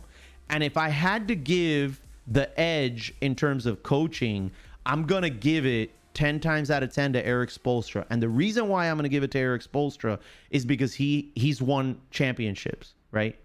And so he has coached, not only has he won championships, but he's also lost championships against some of the best coaches in the NBA, right? So he won and lost. No, that's not true. He didn't win. He lost to the coach from the Dallas Mavericks, Rick Carlisle. Rick Carlisle is, you know, I have a ton of respect for him coaching wise. Like, I think he's a very, very good basketball coach. And he won and lost against the San Antonio Spurs, right? So what, you know, some people consider him the best coach in NBA history, right? Like, they say like, oh, you know, this is one of the, you know, he's one of the best or the best. And so I think Spoelstra has the edge until he doesn't. I think Spoelstra has the edge until he doesn't. And what I mean by that is, I think eventually Brad Stevens is gonna have championship experience, and then it's just gonna be an even matchup, and it'll be really cool to watch. As a Celtics fan, I agree. Spoelstra is a better coach than Brad Stevens, but I only think that because of experience, Patch Adams. That's the only reason. Yeah, that's the only reason why I think that. So I'm gonna give the coaching edge to the Heat, and then I'm going to tell you, I think the Celtics have the star power. The Celtics have better high-end talent than the Heat do. But then I think the Heat have better culture, and I think so you might laugh at that, but so I think the Heat have better depth. They do have a closer, and I think they have better culture. And so I think that is very important. Like, this is a very gritty team. Celtics in 6. Yeah, I could see that. Celtics in 6, Celtics in 7. This is too close for me to pick, to be honest with you. That's why I was saying the statement that if you don't think the Celtics are going to win this series, you're out of your mind. I actually think that's crazy talk, right? Because I think this series is too close to pick for me. Rodney McGruder plays for the Heat, right? Yes, that's correct. I think so, yeah. He doesn't play a lot, though. You don't really get to see him very often unless Olynyk. So like if Olynyk is out, or like Olynyk went out and somebody else went out, and so they had to bring him into the lineup. But you don't really see him much. I hope Brandon sets you straight. The other thing I was gonna say was, I think oftentimes people are the prisoner of the moment, right? They just saw the Celtics topple the Raptors, right? And you forget that the Heat just almost swept the Milwaukee Bucks, right? And then this is what'll happen, right? Like, so I say that, and people be like, yeah, but the Bucks didn't even have Giannis. Well, just so you know, the Heat were up 3-0 with Giannis in those games. You know what I mean? And oh, by the way, the Bucks played better without Giannis than with him. And so that's why I'm saying, like, sometimes people are prisoner of the moment, and then I think at the same time, you know, you only see what you have access to, like what's readily available. And so I think people miss that stuff too. Yeah, it's G on us. Milwaukee flops. Yeah. I think the Bucks got outcoached. So where do you think the Raptors go from here? Another run, rebuild? I don't think they can rebuild. I don't think they can do another run. I think, and I don't know that they're gonna rebuild. I don't know, like, what's his face is the best. He's not the best, but he's one of the best GMs in the NBA. What's his name again? I forgot his name. I think this is actually the biggest problem that the Raptors have, is I don't think he will. Masa Ujiri. Yes, thank you. Masa Ujiri. So I don't think he'll trade Siakam. And the reason why I don't think he'll trade Siakam is because they're like really, like, if you know the backstory, so he found Siakam in Africa in like some, like, it's like a pick'em league, and Siakam's real passion was to play soccer, not basketball.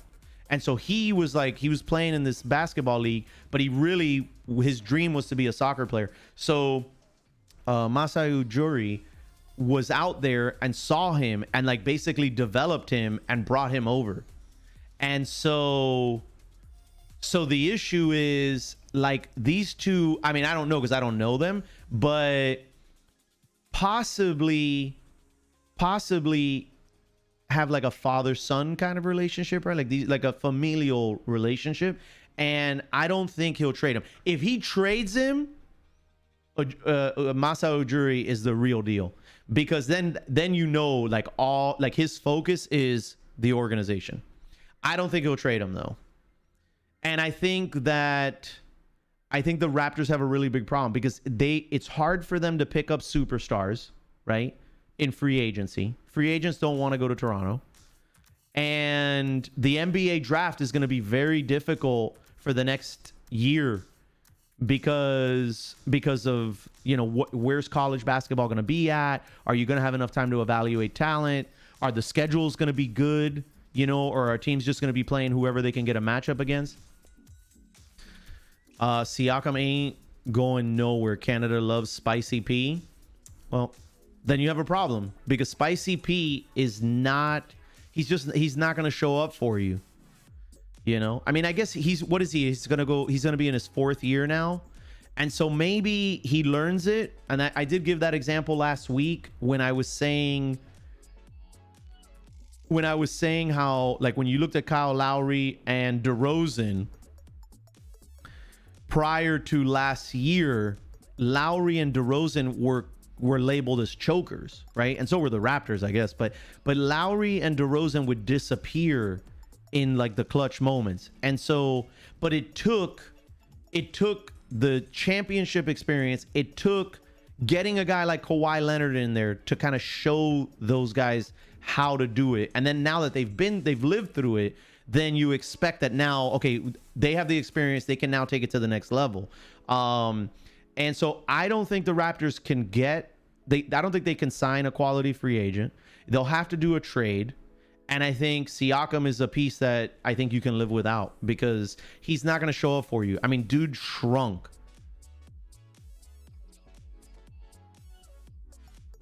Guys, yeah, we need 16 more people in the pick'ems. 16 more people, guys. Can we talk about why you voted Bucks? Yeah, I talked about it earlier when we were talking NFL.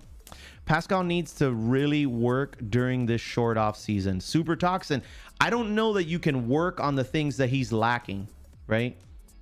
Because I think what I saw in the last 2 games and throughout the season, but in particular the last 2 games, is that Siakam, this is like a head issue. This is like something wrong in his noggin. Like he doesn't have, like, his confidence was totally shook. And then in the 4th quarter, he like tried to, it was weird because the whole game Siakam was like super passive, like not aggressive at all. You know, having Kemba Walker on him, and instead of dunking on him, he's like trying to do a layup and then he misses the layup. Like he's going up all soft. So the whole game he's going up soft. Then in the fourth quarter with like 3 minutes left, this guy is trying to force plays for himself. I don't know. It was weird. Don't count the guy out. Players learn from past failures. They do. But my thing, Bobby Loco, is that last year, I feel like Siakam was very similar in that he would have one good game and then he would kind of disappear, right? And I feel like we gave him credit for those big games. But the truth is that without Kawhi Leonard, the Raptors they're not doing anything, right? Because you need the guy that's going to be consistent and constant in the fourth quarter. And so when Kawhi Leonard leaves, right, you still have this really great team concept with the Raptors and you have really good coaching, but you needed Siakam to step it up and be that constant guy. And he did it during the regular season and he did it in the bubble. But then when he got into the playoffs, he did the same thing he did last time. Hey, Piston, what's up, Barkley? How's it going, Dallas fans? How's it going? Kawhi killed the process with that shot. Truthfully, I'd flip Siakam and a pick for Chris Middleton. I wouldn't do Chris Middleton. I mean, Bradley Beal. I don't know. I mean, like, I wouldn't do Chris Middleton. Yeah, I wouldn't do Chris Middleton. Anyway, so the Celtics advance. I think it's going to be a really great series. What time is it? 11:03. Shoot. Let's get our next topic on the board so we know what we're going to talk about next. Also, guys, while we're waiting, we need 9 people to put their picks in. We need 9 people to put their picks in. We're going to wrap up NBA here in a minute. I'm going to go over some of these other things. But we need 9 people to enter the pick'em. So let me just explain it to you really quickly. So every week our goal, every week.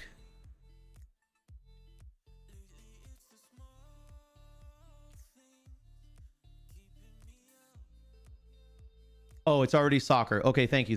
Oh, sorry, I missed that. Okay, so every week we do a pick'ems here, right? So these are the matchups for the week. You enter your picks. The percentages that you see next to each team on to the right and to the left is what Twitch chat selected. Okay, so that is the percentage of people in Twitch chat that picked one team over the other. All right. If you win a $10 gift card. All right. So no skin off your back. It's, just for fun. No biggie. You also get bragging rights because we announced the winners here live on the stream. The way it works is there's a letter next to each team. So you're going to type in exclamation into chat. You do it right from chat. This is all interactive. It's all done right from Twitch. You're going to type in exclamation point picks with an S at the end. So plural, space, and then all the corresponding letters for the team that you think is going to win. And you do this all in one shot. You don't have to do multiple commands, and you do all the letters together like if you were writing some like super mixed up word. Okay.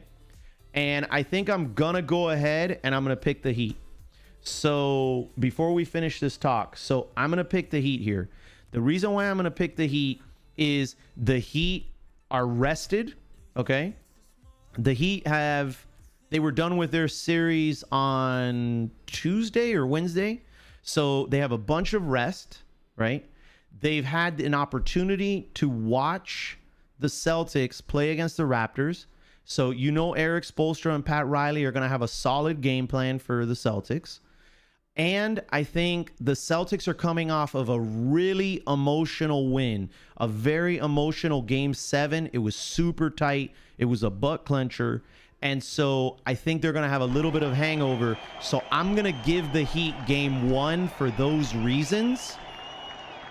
But I still think that this series is too close for me to call.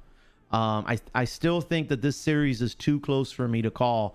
But I am going to give the Heat the edge because of rest, because of coaching, and because I think the Celtics are going to have a bit of a hangover coming off of such an emotional Game 7 win, where they had to rely on three guys to win them that game, right? So I don't know. It's just, I think that's going to be a tough one, the first game anyway. Covert, I thought we were friends. I'm hurt. Hey man, listen, I got no emotion when it comes to sports, man. I got zero emotion. Yeah. I'm just, I just try to like watch it, analyze it, and then just try to be objective. So I think that it's like, look, if the Celtics win, that's a great sign for the Celtics. If the Celtics can win game 1, I think that's huge for the reasons that I just outlined, that I think the Heat have the advantage in game 1, Gordon Hayward may be coming for this series. If he does, it's GG. I think that, so number one, they said he'd be back early in the series, so he might miss game 1. Maybe miss game 2. I don't know. 4 people. We need 4 people. He may miss a couple games. I think Gordon Hayward does help them a lot. I think the only issue is that Gordon Hayward, if he comes back too soon, he's already shown that he has a propensity to be hurt or to get hurt. And the Heat are going to be way more physical than the Toronto Raptors were. And so Hayward I don't know that Hayward can stand up to that. And guess what? If they do advance to the finals, the Clippers and the Lakers are going to be very physical against the Celtics. Super physical. Drakkar, thank you for the 14 months. I know I'm really late on that. I apologize. And Housen, thank you for gifting a sub to Patrick Mahomes. Thank you. I go opposite. Laugh out loud. I think Celtics win game 1, but lose the series like the Rockets. Look at that. Look at that. Okay, maybe. Interesting that you're going opposite. Where do you think Giannis is going? All right, so Bucks without Giannis. So I put this up not because I thought Giannis was gonna leave or that I think he's gonna leave. I do think he may leave the Bucks. I think that is actually a strong possibility. That said, I actually put this here because I thought that it was quite telling. Like, it was interesting how the Bucks elevated their gameplay when Giannis wasn't on the court. And so one of the questions that I had for you guys was, do you think that the Bucks were responding emotionally because they lost their star? Or do you think that there's something within the coaching scheme with the Bucks that essentially did not allow for the other Milwaukee Bucks players to create a solid flow? You know what I mean? Like, because I was wondering that, because it was weird. Like, they instantly started playing better the moment he was gone. They wind up winning that game 4, and they played very, very well in game 5. But the Bucks have to make a move to pick up someone to help out. Yeah, so that's why you see Chris Paul there. So there's been a lot of talk about Chris Paul this week. And I'm not saying that Chris Paul is the guy. I just put it up there because I wanted to talk about whether or not Chris Paul was a good option. And if not, then who do you think would be a good person to put there? Heat were prepared for the regular game plan with Giannis on the floor, but Bucks had to readjust, and it might have thrown a wrench in the Heat's defensive plans. Okay, yeah, for sure. I saw some talk about Giannis possibly going to Golden State. Do the Warriors even have the cap space for that move? They do, Shrugan. So they do. So Golden State could pick up Giannis. They could as a free agent. They definitely could do like a sign and trade deal too. So the thing is that I think if Giannis wins, so I actually do think Giannis to Golden State is the best fit for him, because he's going to be surrounded by shooters. He's going to have a championship coach, right? And so I think that's really what he needs, right? He needs to have guys that can basically make up for the gaps in his game. The problem that I see, the only issue that I see here is that, interestingly enough, like, the formula to shutting down Giannis guys that can carry him. I think the formula that works against Giannis is forcing him into a half court set, right? So oftentimes what you see with Giannis is when you put him in the half court set, now he's like a point guard. He's not that great of a passer, okay? I mean, I'm not saying he can't make a nice pass, because he can. I mean, he's in the NBA, right? But so he's not like a supreme passer, right? And in a half court set, you can just block him off, and he can't get into the lane, right? And so now, if you put him on the Golden State team, I don't think that's gonna happen all that much, right? So like, if you're gonna put him into a half court set with Golden State, like, where do you put him so that he's effective? I mean, I'm not an NBA coach, so like, I can't really say one way or another. But I think that it would work with Golden State because you have two of the best shooters in the NBA right now. I don't think the Bucks are better than a 6 seed in the East without him. He's just too much of a superstar. He changes how teams play or coach because of his. I think the reason the team played well without his is more of the other team is not having a plan for no Giannis.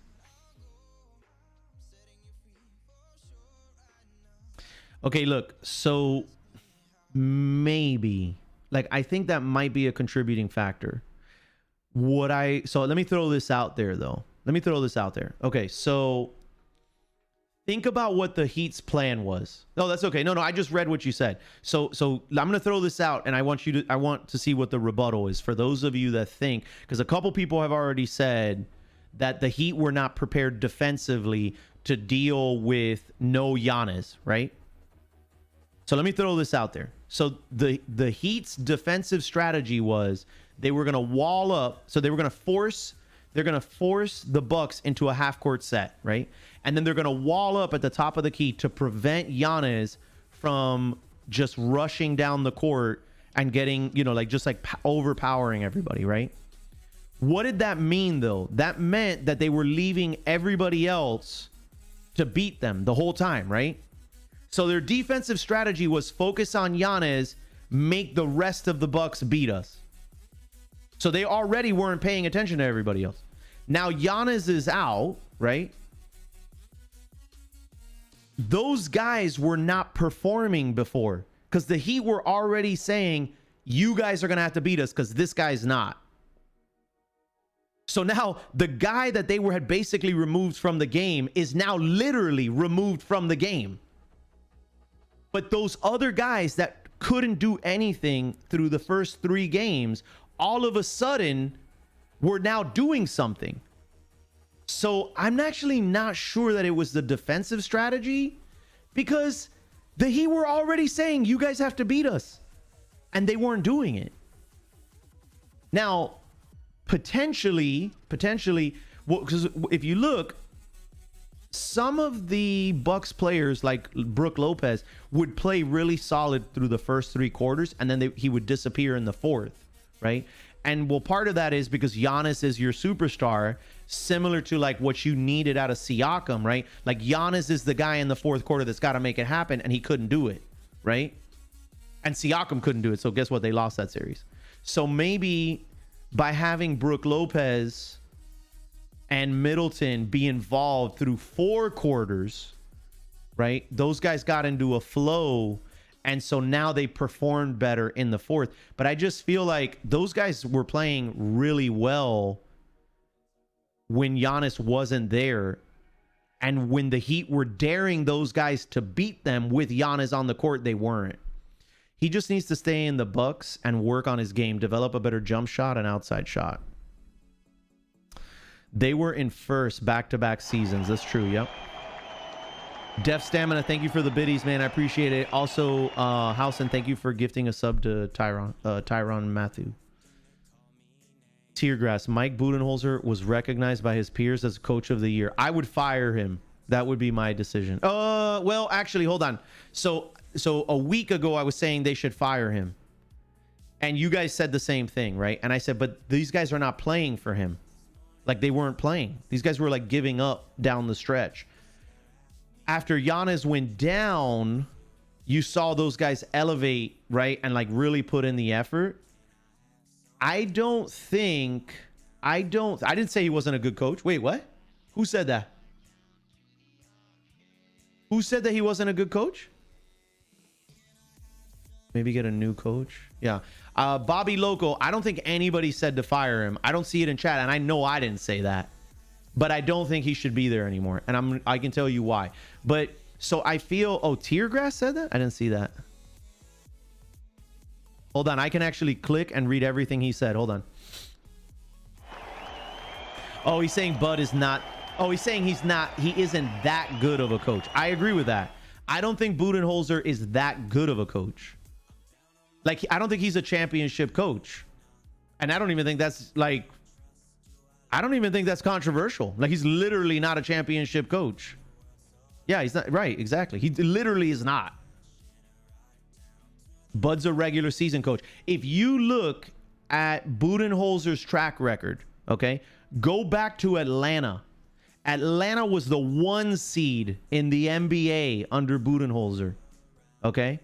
He took them to the playoffs multiple times, and the Atlanta Falcons would disappear in the playoffs. I'm sorry, the Atlanta Hawks would disappear in the playoffs. Man, it's so weird. Who else does that happen to? Oh, I'm sorry. The Milwaukee Bucks under, who's their coach? Oh, it's the same coach. Whoa, that's crazy. Right? Isn't that crazy? No, I think that what that says is I think there's a real problem with Mike Budenholzer. And I think Milwaukee cannot afford to give him another year. I don't think that the Milwaukee Bucks can afford to give Budenholzer another year, because I think, and you know, this is a matter of opinion, but I think if they keep Budenholzer as a coach and the Bucks get an early bounce again next season in the playoffs, I think there is zero chance that the Milwaukee Bucks retain Giannis after that. So the stakes are super high. The stakes are super high because Giannis is going to be in his last year. So I don't know. So again, I'm not saying that Budenholzer is a bad coach. I think he's a good coach. He's obviously proven he can win. He can win games. Like, he can coach a team to a solid setup. But when he has to face the best coaches in the NBA, he's a notch below those guys. So that doesn't mean he's not good. That just means that he's not going to win the coaching matchup. So now you have to make decisions about the personnel on the team so that they can overcome whatever the discrepancy is in terms of coaching. Crazy that the Bucks still haven't been to the Eastern Conference Finals. Yep. If they don't trade Giannis now, they need to go all in on the next year. No holds barred. Otherwise, Giannis is just gone. So who do they replace him with? So I threw this out earlier this week. We were having this conversation, Bobby Loco, and I'm trying to remember who it was. I think it was Battle Liquor that was saying. Battle Liquor was saying. He's like, well, you know, who do they replace him with? And like, he was like, they're probably gonna fire him, but they're gonna wait until they find somebody. So I would say, like, just kind of cherry picking. Would you not want to give Ty Lue a shot over Budenholzer? Budenholzer's had his chance. Ty Lue has championship pedigree. He's dealt with high level superstar talent, right? He's dealt with adversity. He's won championships and he's lost championships. He's also played at a high level in the NBA.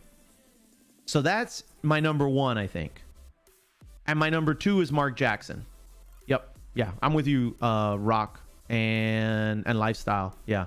Is Mark Jackson. I think Mark Jackson is a very, very solid coach. I think I loved Mark Jackson as a player when he was with the Knicks in particular. And I like the gritty style that he comes with. The other thing is, what's interesting is, while I was watching those games, Mark Jackson was actually commentating some of them, and he was saying, like, during the game, he's like, you know, I think the Bucks should do this and this. And then Budenholzer did the opposite, and it wound up costing them in some spots. So, like, it's interesting to, like, you literally have a guy that I'm thinking, like, well, this guy could be a good candidate, right? And he's saying, oh, I think they should do this, this, and this. And then the coach, the actual coach, is doing the opposite and ends up costing them. You know what I mean? I think Jackson would be a better fit than Ty Lue, at least team personality wise. Maybe. Yeah, maybe. Yeah, I'm just saying, like, the reason why I give the edge to Ty Lue is because Ty Lue has championship experience. That's why. Bobby Loco, what do you think about that? Do you still disagree with me, or just to kind of get a gauge on you? Guys, we need 3 people in the pick'ems, man, to get our goal of 100 people. 3 people, man. Come on now, gang. 3 people. Only 3 of you. I don't even know. Like, do we have 3 people in chat right now? I hope so. Listen, in all seriousness, this is important. In all seriousness, this show is a ton of work. It really is. It's a ton of work. We pour, and I say we because there's several people that help out with this show on Twitch and in our community. And so we pour our hearts and souls into this, and the gratification is, like, the payoff is when you guys are here, when you're active in chat and you're communicating with us, because that gives us the energy to keep this thing going, right? Like, the payoff for us is when we see that you guys are out there, you're enjoying the show, you're active in the pick'ems, you're active in the battle trivia, you're going back and forth on the topics. Like, that is the payoff. You know, we are just a bunch of guys and gals here that like video games, like sports. The majority of us are family folk, and if you don't already have a place you call home on Twitch, we would love to have you here. We try to keep it very positive. We try to, you know, we have a good time. We laugh a lot throughout the week. We're very memey, you know, like we have, like, the moments that take place on this channel are meme worthy. And so we just try to have a lot of fun. And so if you like video games and you like sports, I would ask that you give us a shot, give me a shot. Like I said, we work very, very hard here. Stream 5 days a week. Sundays and Tuesdays are the days off. Monday, Wednesday, Thursday, Friday, 8:30 a.m. Eastern to 3:30 p.m. Eastern, and then Saturdays from 8:30 a.m. Eastern to 12:30 p.m. Eastern. So like I said, if you don't already have a place you call home, I would ask, hit us with a follow, turn on the notifications, and come check us out a couple times and determine for yourself, man. It's like a free trial, you know what I mean? It doesn't hurt you. And if you jump in the pick'ems, you got a shot at winning a $10 gift card. So what could go wrong? You know what I mean? The worst that could happen is you watch the channel, you say, my gosh, this guy's an idiot, I'm never coming back here. And maybe you won $10 in the process. So but anyway, thank you guys for jumping in the pick'ems. Thank you for getting us to 100. That's our goal every week, is to try to get to 100. Our world record was 174. But and you never know, maybe one day we'll make it to 200. But for now, our goal week in and week out is 100. So thank you guys for making that happen. All right. Anyway, so I think if you're gonna keep Budenholzer, actually, wait one second. I want to see what Bobby Loco said. I can respect the Mark Jackson pick, not so much on Ty Lue. Not sure Jackson will leave broadcasting. Yeah. I like Mark Jackson. I like Mark Jackson better than Ty Lue, but the fact that Ty Lue has championship experience, you know, like, I think that's a situation where, like, you make the evaluation and you present it to Giannis and you see what he thinks, you know, because you have to include these guys in those decisions. You just have to. Anyway, so I put here Chris Paul. To the Bucks. I think if you end up keeping Budenholzer, then you have to do what I said earlier. You have to bring more talent around the individual. I think an all-star level point guard would be huge, because what you need to create a situation where when Giannis is being shut down, you have someone that can coordinate your offense, right? So essentially the offense flows through Giannis, right, for the Bucks. However, when you have a team that is going to shut him down because he doesn't have an outside shot, then what you need to do is you need to switch up strats. You need to put him in the low post. You have to turn him into a low post player, and you need to have a point guard that can that knows the structure of your offense, and the offense he could administer the offense. And so Chris Paul, I think, would be a phenomenal pickup. The only problem is Chris Paul gets hurt a lot and he's old. I know he did really well for the Oklahoma Thunder recently.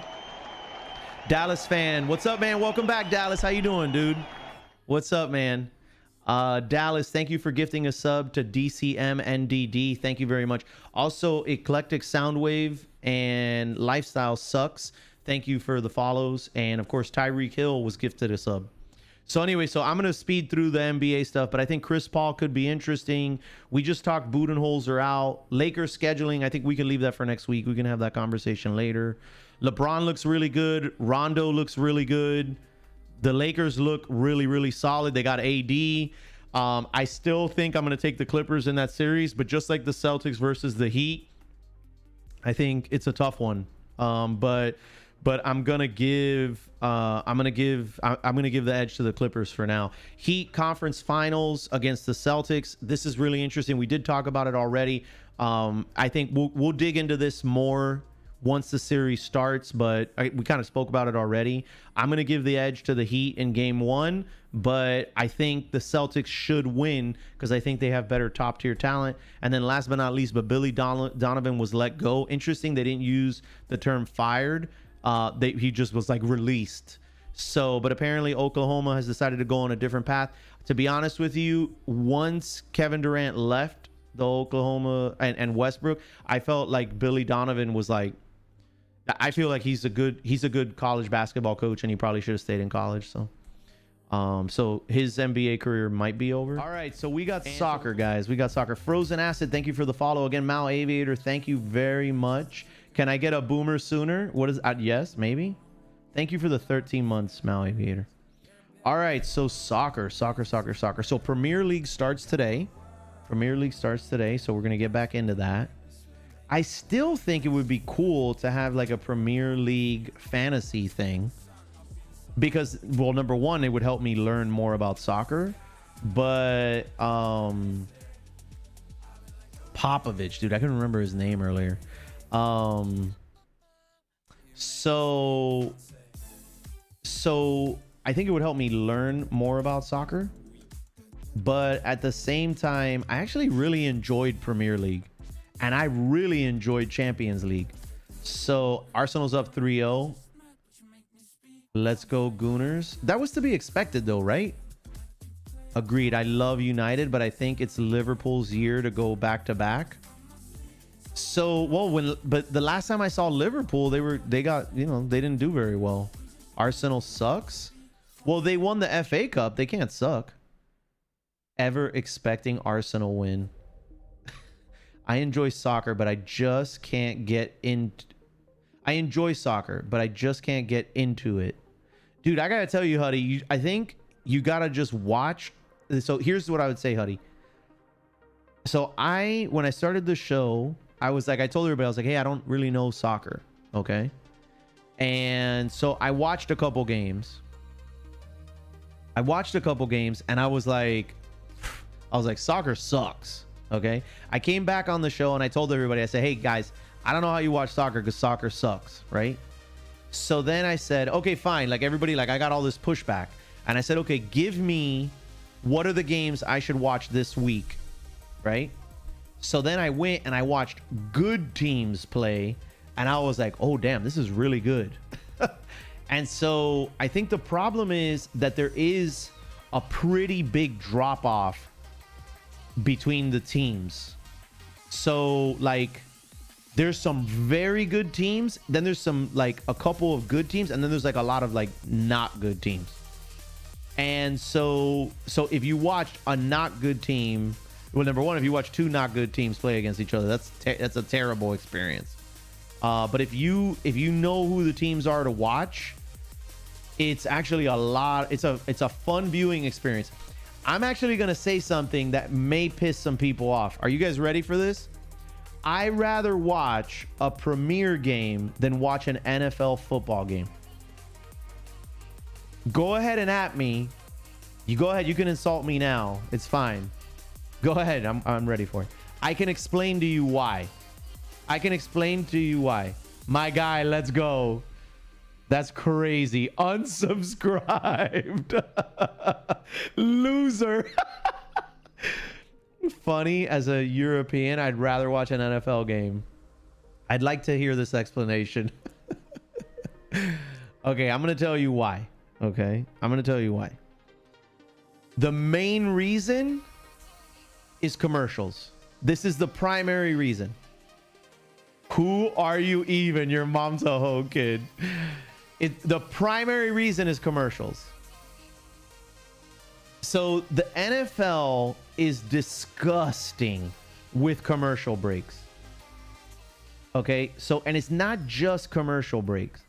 It's replays. It's injury timeouts.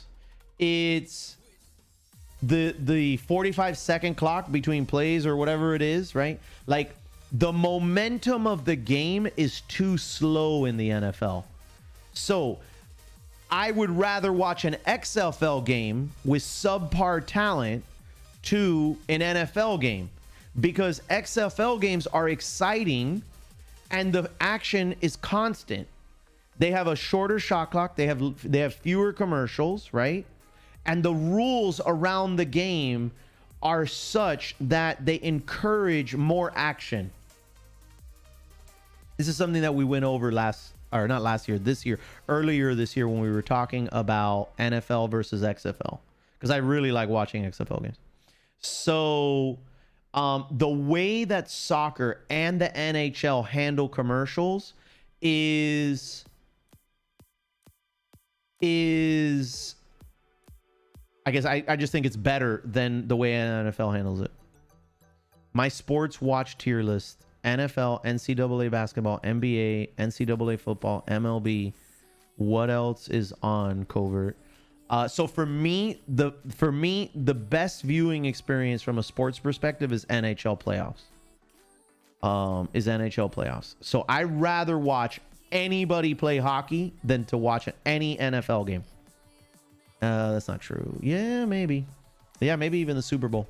I rather watch an NFL playoff or an NHL playoff game than the NFL Super Bowl.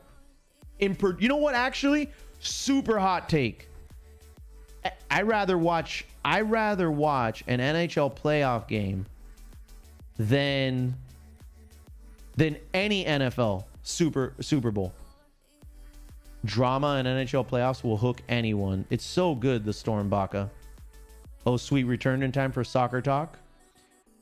I can see that, to be honest. NHL playoffs are exciting. That's my guy. Game 7, I'd take a B-ball than NHL. Yes. Although I will say the bubble NBA is the closest that I've seen any sport come to commercial, the level of commercials you see in the NFL. The bubble commercials were crazy. You would get about 2.5 minutes of NBA action, and then you'd get about a minute of commercials. And I was like, dude, it was crazy. Bubble NBA is crazy. Might as well be a TV drama. I can only watch NFL because of Red Zone. So I could fully understand that. By the time I see the State Farm commercial for the 5th time, I'm just fuming. Yep. I'm with you guys. That's why they invented Red Zone. Yeah, but then you're not really watching the game. You see, but that's the thing. Endless clips. You're not really watching the game. You know what I mean? Like, that is not the game. What you are doing is you are watching a modified version of the sport. You're not actually watching the sport. What they're doing is they're saying, hey, we know we have this problem. So instead, what we're going to do is we're going to give you this one thing that makes it so that you could just see all only the action clips. It's like you're watching a highlight reel of the sport. I'm watching the plays and checking my teams. Well, there you go.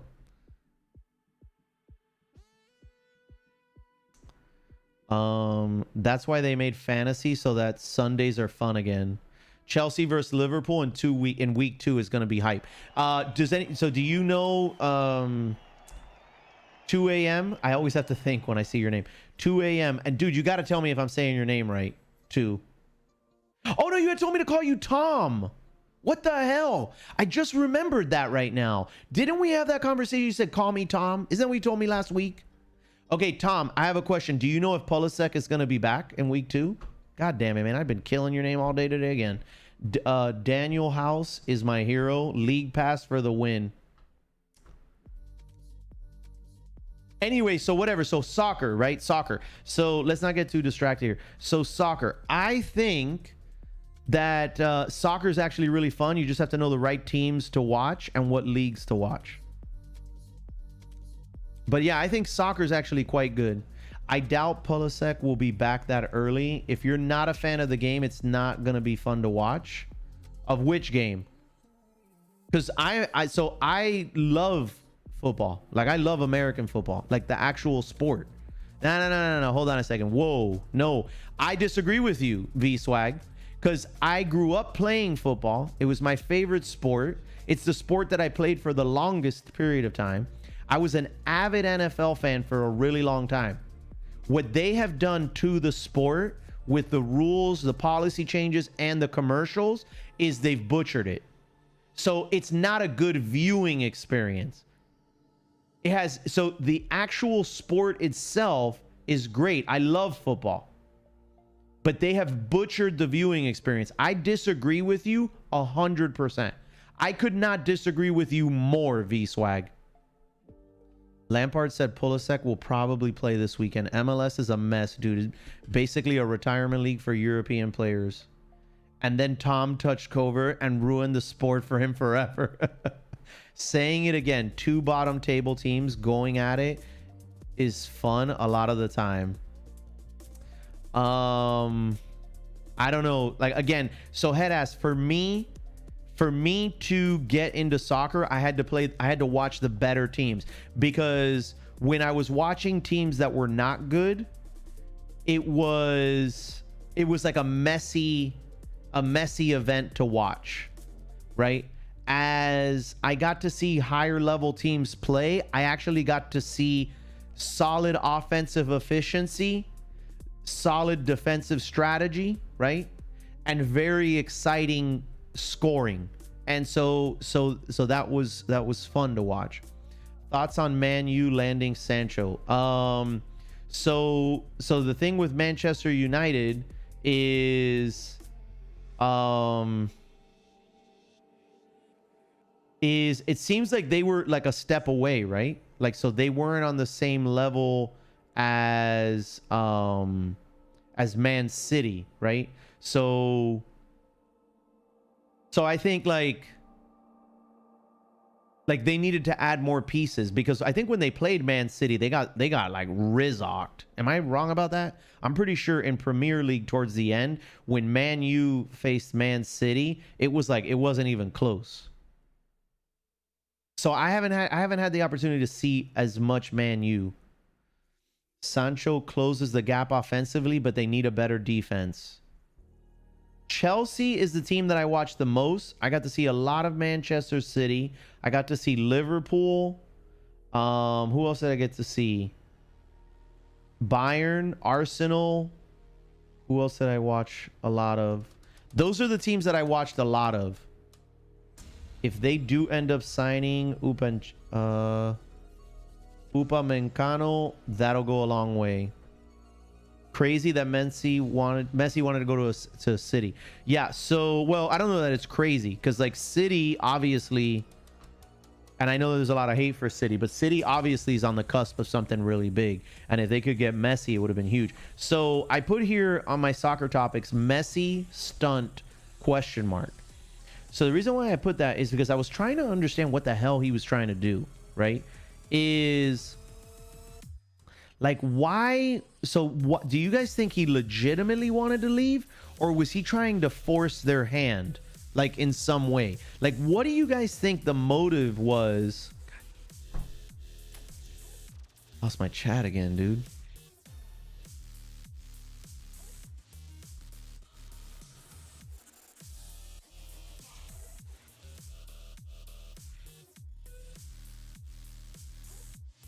Hang on one second, guys. I need to take a screenshot of something. Hold on. Something's going on.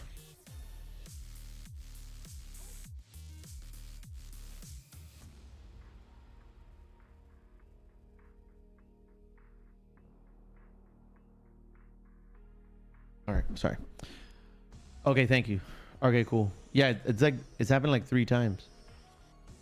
But it's okay. I don't think I missed anything, so I think we're good. So it's all good. So my question is, so the Barcelona ownership is trash. Tell me a little bit more about that. I want to understand more about that. Like, how much of it is it that they're trash, and how much of it is that they're just hamstrung by his contract? Because, like, here's the thing, right? Like, when you sign an NFL quarterback to this enormous contract, it makes it harder to surround that person with talent. So how much of it is Messi's outrageous contract, and how much of it is just an organizational issue? What's up, Grumsy? Messi wants to win, and he can't win with Barcelona anymore. He wants to leave for sure. Okay, but the rumor is that he's going to play out his contract now. He wanted to leave. Already told his family. They were devastated, but Barcelona didn't want to let him go under the release clause. Yeah, but he could leave at the end of this season.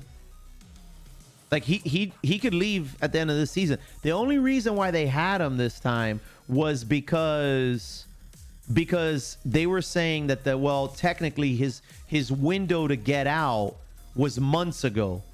But he was saying, well, no, because it just ended now. Right? So then they were going to have a legal battle over that. So he basically plays one more season, he can leave. Nah, there's nothing crazy about an $800 million buyout. There is no cap in football. Yeah, well, technically there is, right? Because it's not a salary cap per se, but isn't there a thing where, like, you have the fair play rules, right? So, like, it's based on sponsorships. It's rumored that he earns close to 1 million euros a week, right? He would have to go to court, and he said he didn't want to have to go to court with the club. Right, but he can do it at the end of this next season. Is that not correct? Wait, am I wrong on this? It isn't just about Messi's contract. Barcelona wasted so much money on players like Griezmann, especially for their academy, which is their tradition. Financial fair play is kind of a joke, to be honest. Wait, who's right for once? So wait, hold on, time out. So can Messi leave at the end of this season? Like, so, okay, whatever. They had him in this gotcha moment. So he can leave. Okay, yes, thank you. All right, so he only has to be there one more season. Right? So now... So it's not like the end of the world for this guy. But my question is, why can Barcelona not win? Barcelona didn't use their young academy players, which is what they usually do. Okay. Why is that? Did they get rid of them? Did they trade them? Like, because just because you sign Messi doesn't mean that you don't have a farm system. Man City and PSG violate financial fair play every day of the week. Well, hold on. Man City got in trouble. They appealed it and they got away with it, right? But, like, Barcelona, financial fair play is just a myth to make people feel good inside. And got away with only a monetary fine. That's true, yes. Yep, that is true, yes. Okay, does that what always happens, though? Does that always happen? I don't know enough. So you guys need to teach me. I'm asking you. If you are out there right now, you need to school me. I need more information. The quality of young coaching deteriorated in recent years. Barto relied on big transfers, which were mostly a huge disappointment. I see. Everyone knows that Fulham's gonna win the Messi sweepstakes. Kappa. Barcelona's owners opted to spend on players who do not help their future. Their squad only became older, not younger. Okay, wait. But when they made that decision, what happened to their farm system? I don't understand. Like, why does that beget their academy? Yeah, in general, the franchise lost their identity. I see. So maybe they weren't as focused on it. No one fears Barcelona anymore. FPA is yet to actually punish a big team for anything in a reliable, strong way. Okay, so here's another question. How much of this is you guys just being mad because it's not your team that didn't get punished? You know what I'm saying? Like, I'm sorry. How much of this is just that you guys are mad because it's not your team that got away with murder? This is actual commentary, no bias. Well, they tried to get my boy Lautaro, but he is sticking in Milan for now. They sell them their academy stars, or they leave because there's not a clear path. Oh, thank you, Patch. Patch just gave it to me. Paying a lot of money for older big names rather than using their own bred talent. I got it. All my friends say the same. Even my Barcelona fan friends. Everything has a bias in this channel. What's up, Cole? How you doing? Welcome, man. You missed all the NFL stuff. Because those players take up the space that would otherwise be used for talented players in development. Barcelona lacks clear vision when handling developing players right now. Very, very interesting. My team's been punished enough. No way Messi coming to Scotland championship team. Late to the party as per usual. It's all good. Storm Baca, I thought you were with us last week. Thank you for the follow anyway. This is very interesting. Owners of the big clubs are richer than the governing organization. Clubs can take them to court and the organization can't compete. Okay, so then why not just get rid of those rules? Like, why not get rid of financial fair play rules then? Why not just get rid of it? What's the big deal?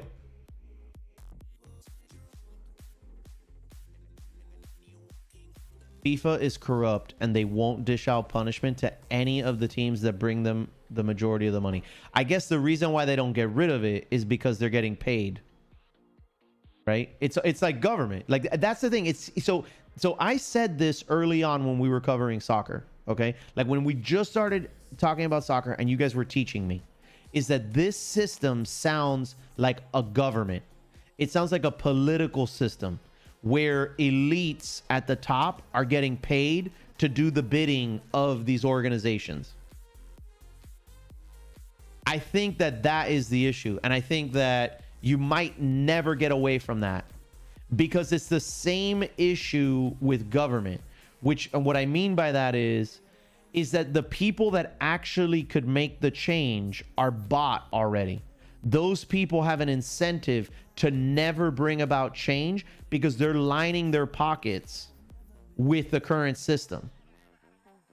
And so you're never going to get away from this. This is actually a really big problem. This is a barrier. This is part of the reason why I'm turned off by soccer.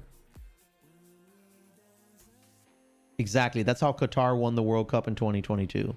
On the other hand, if there's no FFP, clubs can blatantly pay 400 million euros for a player without worrying. That is 100% correct. Easier to have those rules as a horse to beat on than have no answer when other fan bases complain. Like, oh, don't worry, insert small team fan base, we will go after them. You see the thing, you see Storm Baca, I actually don't think that's why that's there. I think it only exists because you have people at the top that are becoming they're becoming very, very wealthy by the mere existence of this system. Just popping in to remind Covert 8-8 at best. Dude, I'm wearing a Tigers and Saints shirt today. I'm offended that you weren't here today. I'm not even going to show you the shirt now. All right, Houston, take it easy, brother. That's why it's such a big deal when Leicester won the league. I think football's way more entertaining if you're an outsider without overthinking the financial aspects and shady deals going on. Yeah. Yeah. When you guys explained this to me, it really turned me off. They use the rules to punish the smaller teams to present yourself as righteous. And when it comes to those huge clubs, you just turn a blind eye. It's terrible. That's terrible. That's terrible, Bob. Ah, okay. I see your stance. Interesting take. Yeah, I think it's a really big problem. Get out of here, Big P. Just leave. Big P, just leave. Get out of here. Just go away. Lester, sorry, yeah. I know. Sorry, I forgot. But then you see CR7 and get turned back on. Ban and bound. All right, so thank you for helping me with this messy situation. So what are the options that Barcelona has?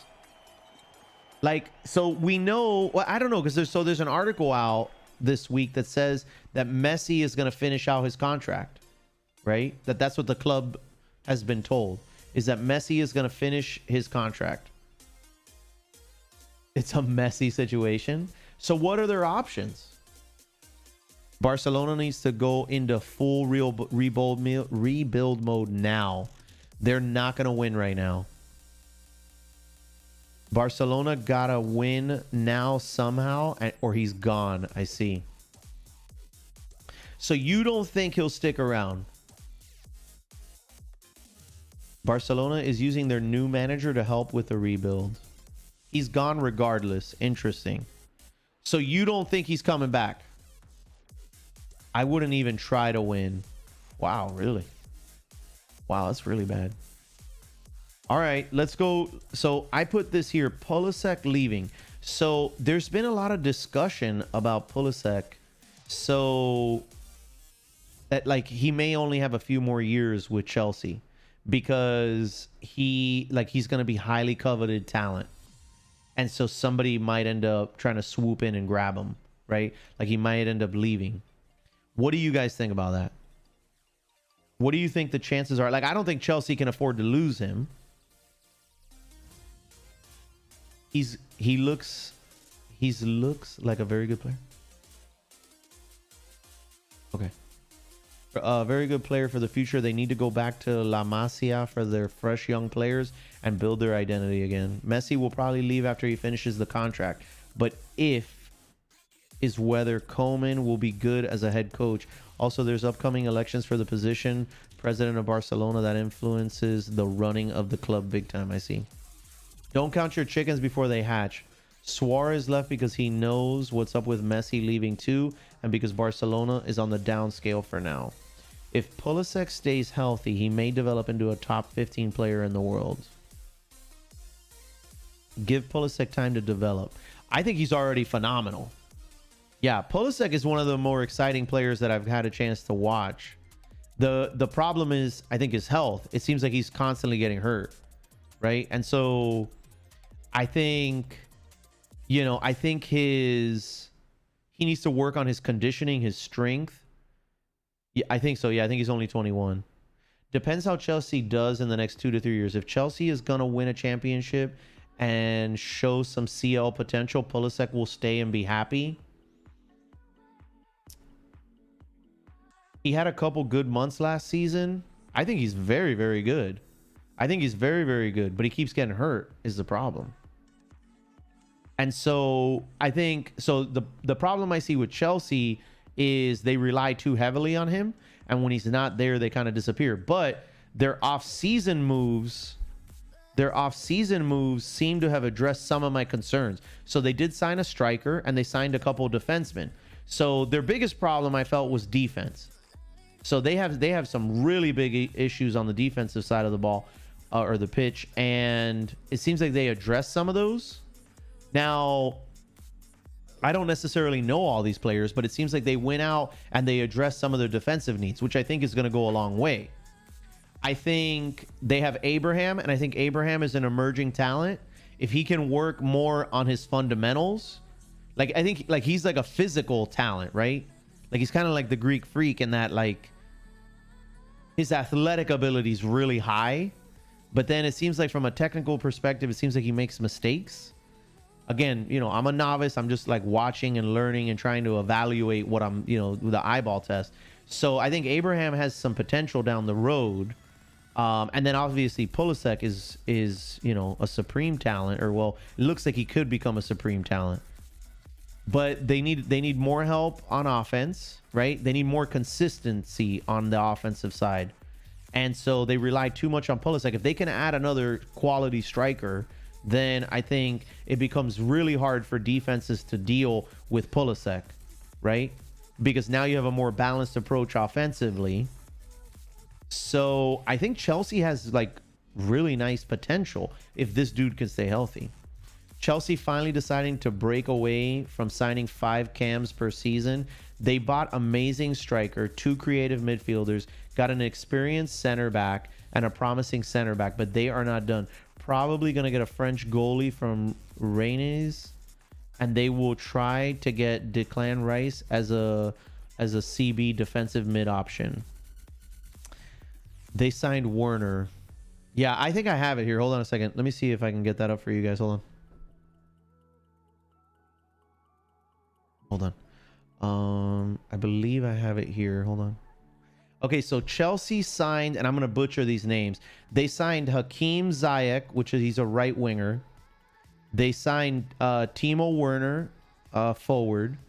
They signed Ben Chilwell, defenseman. Malang Sarr, center. And Thiago Silva on defense. Talk to me about this. How good are these moves? Because I don't know. How good are these moves? Like, how do you feel about these moves for Chelsea? This season is a huge test for Lampard. People are already questioning his ability, and he needs to show how he does with a more competent squad than last year. Thiago Silva is going to be a stalwart on defense. Silva's a great smart move. Okay, good. Because defense was a really big problem at the high levels. Pulisic is phenomenal. He is just not mature enough in his body use. He plants his feet wrong sometimes and pushes his body past his limits. Interesting. Pulisic needs to work on his stamina, and Chelsea needs to put a physio on him 24/7 to make sure he cares for his body much better. Interesting. Chelsea finally deciding to break away from oh no, we read that already. Agreed. Once he stops using raw talent and learn to use his body effectively, he will be incredible. Okay. Kepa's a liability. Ziyech and Thiago Silva are huge additions. Not sold on the other guys. I think they need to figure out a goalkeeper still. Does anyone have thoughts on Kepa? Okay, this is interesting. Okay, very, very interesting. Ziyech is a fantastic player, versatile and full of energy. I mean, this is very exciting to hear this. It's exciting because I felt like Chelsea was already exciting, but they weren't at the top tier level, you know? And so I actually read somebody on social media like laughing about people, like about Chelsea fans. And I think like, so I understand, right? Like they're like, you know, imagine being excited about a team that's not a top tier team, right? Because they're not. Like Chelsea's not a top tier team yet. However, I think that they're like an emerging team. They have an emerging talent. They have a ton of potential. And if these moves are what you guys are saying, I actually think Chelsea could be in the running this season. Pulisic carried them in the latter half. Chelsea was a shell of what they used to be last season. I love how Reimer leaves right before we talk Chelsea, his favorite team. Yeah. It'll take time to gel. Have I missed the window to submit picks? No, Baldy, you're good. Yeah, you're good. You're good to go, man. We are going to be doing battle trivia here in a few minutes, though. Kepa can be better if there's a better defense in front of him, but that's why Lampard is bringing Mendy from Liga 1 as a backup or a first option. If Kepa sucks, he's almost 2 meters tall, longer arms than Kepa, dominant in the aerial game, and good with the feet. Yeah, no problem. It's all good, Baldy. Yeah, you're good. You still got time, buddy. What's going on? Is it Osted? What's up, Osted? How's it going? Welcome to the channel. So yeah, so we're gonna be, so I don't know, so I put that in there. Interesting about Chelsea, I think. So I'm really interested about, and obviously Premier League is starting. Tell me okay, so this week's games for Premier League. Can you give me the 3 games I should be watching in Premier League this week? Can I get like, give me the 3 games I should be watching? Arsenal just smashed. Liverpool leads starting in 20 minutes. All right, the Everton game. Okay, we got that one on here. That's tomorrow. And Spurs versus Everton. Okay. And so give me one more. So we got Liverpool, we got Everton, and what else? Hey, what's up, Miller? How you doing, man? How'd your studying go? I would say Sheffield. Okay. Remind me how to do the picks, dude, please. Good mid-tier. Brighton versus Chelsea, I would say not all of them signings will be playing, but still interesting to see. Okay. Good, Miller. Good. Yeah. There's a command, Baldy, that shows you a video on how to do your pick'ems. I don't know what the command is, though. It's brand new. I just did the video yesterday.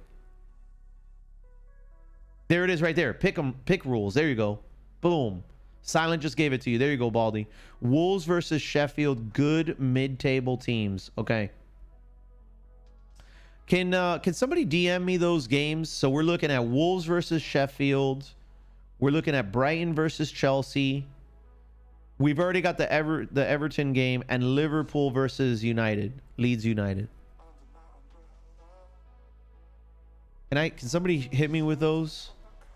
And that way I can find out. I don't know when those games are, so I have to look at what the schedule is. Or if you want to post it in the Discord, Liverpool starts in 20 minutes. Okay, so I'll watch that one. Or if somebody wants to post it in the Discord in the soccer section. Wolves could be so much better. Always want them to find something to get them over the edge. Chelsea will finish 5th. They haven't addressed their center back issue, and it takes a while for players to adjust to a new team. Not to mention, the PL is considered one of the hardest leagues to play in due to strength of teams, style of play, and the various weather conditions. So you think they'll finish 5th? Interesting. So wait, Patch Adams, who are you putting ahead of Chelsea? Give me the top 4 then. I need to know. All are welcome to the Football Soccer channel in Discord. That's right. Type ! Discord and you'll get a link and you can join. I also think Lampard is overrated. Thiago Silva addresses the CB issues. The only question is his stamina speed. Drezzy says, Patch Adams, what do you mean? They signed 2 new CBs, Thiago and Sar. What's up? It's M80. That's okay, man. You still jump into the pick'ems, bro. You get a chance to win $10. Maybe you get lucky. You never know. Okay, Patch Adams is saying City, Liverpool, United, and the Wolves. So he's saying Man City, he's saying Liverpool, Man United, and Wolves. So you think United is better than Chelsea right now? I'm just trying to figure it out. That's all. I mean, first Man City, second Chelsea, third Man United, fourth Liverpool, fifth Arsenal. Wait a second. So you're putting the Wolves ahead of Arsenal? Thank you, Hot Soup. I appreciate that. What's up, Realm? How you doing, man? Nice to see you, bro. Wow, it's been a long time, man. How's it going, brother?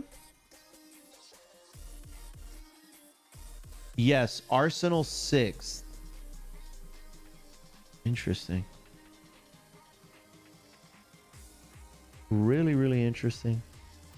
How many of you, I need to know by show of hands, how many of you in chat right now have ever been in a Premier League like a premier fantasy league. I just show of hands right now. If you've ever participated in a Premier League fantasy league. Liverpool, City, Chelsea, and United. But it will be a battle. Arsenal seems to be better, but they might drop during the season as they tend to do. Plus, we don't know how we'll... you guys say Tottenham, but I don't... I'm assuming I'm saying it wrong. Look under... Wolves will be 6th, 8th place, in my opinion. I'm in one now. Hands up. Only once a long time ago. Stamina, was it good? Did you like it? Did you see that GIF Reimer posted in the football channel? Yeah, I did. I thought it was hilarious, Miller. I have something in my hand. Liverpool. So Bob is saying Liverpool. What's up, Drezzy? How you doing? So Bob is saying Liverpool, City, Tottenham, Chelsea, and Wolves. So you don't even have United in your top 5. Or Arsenal. Tottenham. Okay. Thank you, Aquafresh. All right, let's get this party started. Hopefully you're there. All right, so I'm going to go ahead and hit start. And I'm going to join now. That's going to... So we have 115 seconds roughly before this starts. Okay? If you are still here, you have a big heart. Yeah, that's true. That's true. So 100 seconds for you guys to join. Now, there's going to be 10 questions. You'll have 10 seconds per question. The battle mode or the planning phase is going to be 60 seconds. You're going to be given 4 attacks and 3 shields. Okay? Here, you can see how much the attacks cost you and how much the shields cost you. So you have a bunch of different attacks. You have close quarters, a 25% time reduction on the next question. That basically means that instead of having 10 seconds for the question, you're going to have 25% less. Dropping dimes is going to be a 10% time reduction.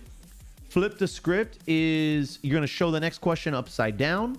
Less than 99% deletes every 4th character in the next question. Balls is going to randomly put floating balls all over your screen. Randomly colorize the text of the next question's rainbow bright, and vertigo is going to spin the question into view. Now, your shields is you're going to have a masturbator, which negates any time or visual class attacks.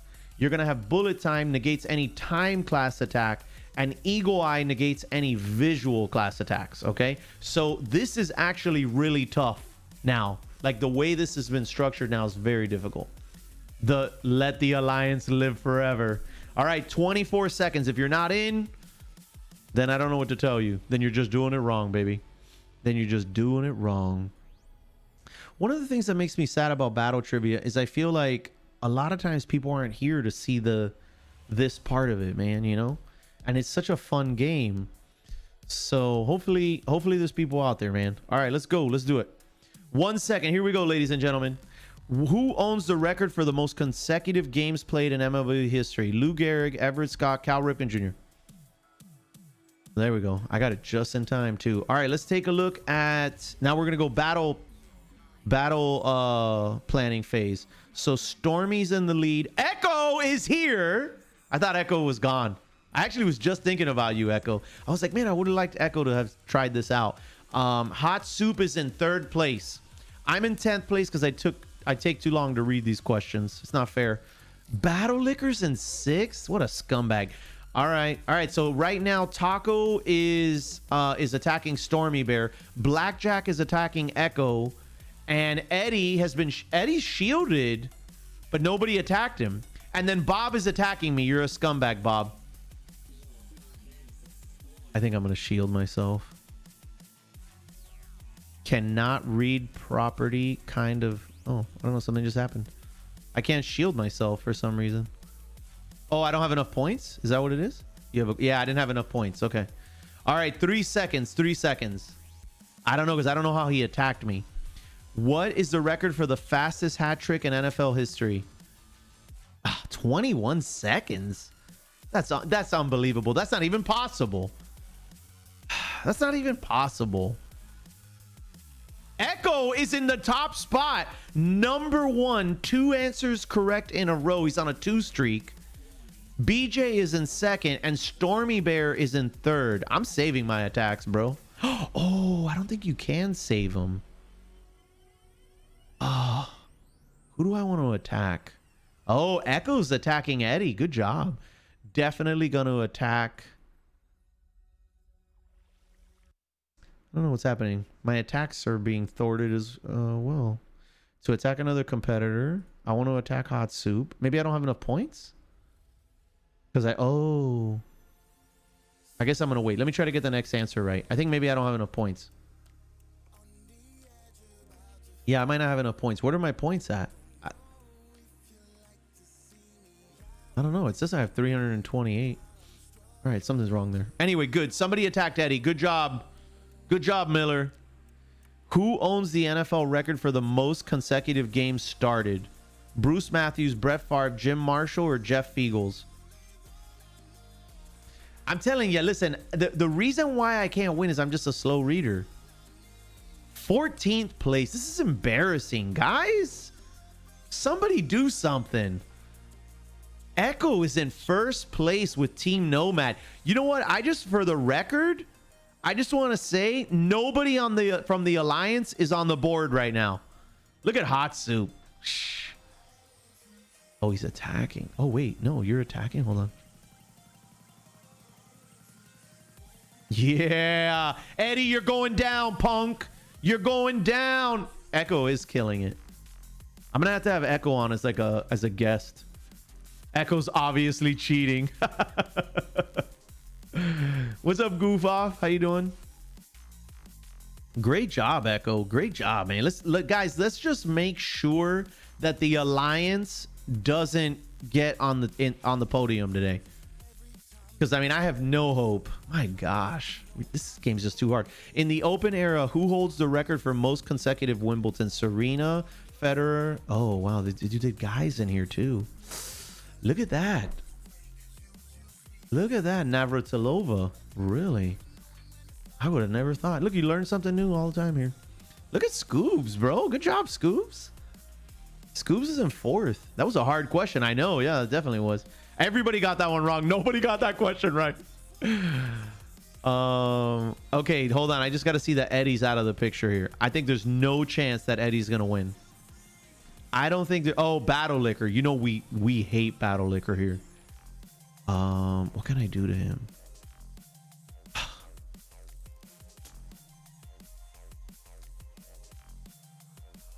don't know. No, don't do that. How much time do I have? I have 20 seconds to attack him. I don't like any of these. I really want to do the other one. All right, well, whatever. I got him with the upside down. That's cool. We're good. Who owns the record for the fewest points in Premier League season? Sunderland, Palace, Derby, or Newcastle United? Derby. You see, if I knew their logo, I would have probably got it right. Man, I'm just getting... This is embarrassing. I'm almost in last place. I'm going to cry. Echoes... Eddie, no! No, guys! Whoever still has attacks left, good job. Good job. Ha! I didn't know that one anyway. What's up, Battle? How you doing this morning, man? We talked a lot of Bucks earlier today. You missed it. Cannot be attacked again. That's it. Echoes. That's it. Echoes guarded. That's it. This is the last attack against Echo. I got no more attacks left. I'm so irrelevant that nobody even tries to attack me anymore. Feels bad, man. Feels bad. You don't need to... Oh, yeah, you do. You're good now, Echo. All you got to do is get them right, bro. Nobody can attack you anymore. That's it. They maxed out the attacks on you. Who owns the record for the most missed free throws in an NBA game? 23. DeAndre Jordan, Shaq, Will Chamberlain, or Andre Drummond? Andre Drummond. Look at that. Oh, that's good to know. He's a very good player, too. That's it, bro. Echo, that's like... Echo's keeps getting them wrong, though. Eddie's out. This is good. The Alliance, we cannot allow the Alliance. I have no more attacks. Somebody attack Eddie. 3 for 3. Echo's 3 for 3 too. Interesting. Vikalu's 4 for 2, but he's been late on the picks. Good job. Way to get him, IB Flexin'. What's up, IB Flexin'? You good? BJ's trying to get back on the podium. BJ, you better not let Eddie get on the podium. Thank you. Thank you for, you know what, 3D? 3D, thank you. No, I can't shield for some reason. So 3D, thank you for attacking me. I feel relevant again. What's up, Kate Alienes? How are you?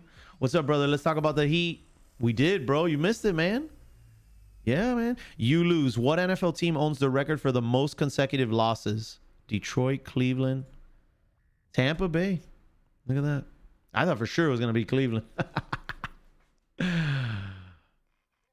Oh my gosh. Echo is like barely hanging on. Echo, you better start getting stuff right, dog. 1706 to 1692. Stormy Bear is bringing up the rear. This is huge.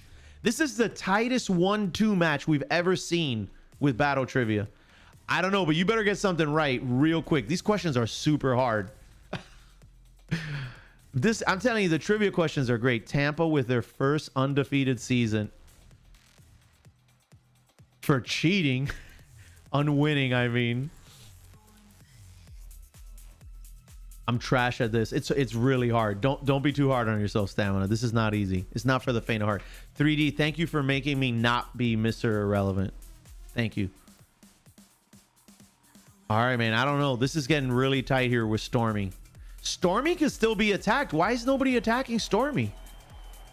Who owns the record for most PGA Masters titles? Tiger Woods, Arnold Palmer, Jack Nicklaus, or Gary Player? Easy mode. Knew it. I'm going to make my comeback right now. I'm going to make my comeback right now. Oh, Stormy Bear taking the lead. Actually, Echo got it right, but he was slow on the answer, so he lost the spot. Stormy Bear got a bonus because he answered so quickly. Eddie is on the board. This is a really big problem, guys. And he cannot be attacked again. This is a huge issue. Huge. This is huge. This is really bad. Eddie cannot be allowed to maintain. You guys better start answering these things right. See, this is the problem now. Like, they can't be attacked. And Eddie needs to be attacked right now. Bigger than Artifact. Like, I need to be able to attack Eddie right now. And so even if I would have saved my attacks, I wouldn't be able to do it. Battle, you scumbag.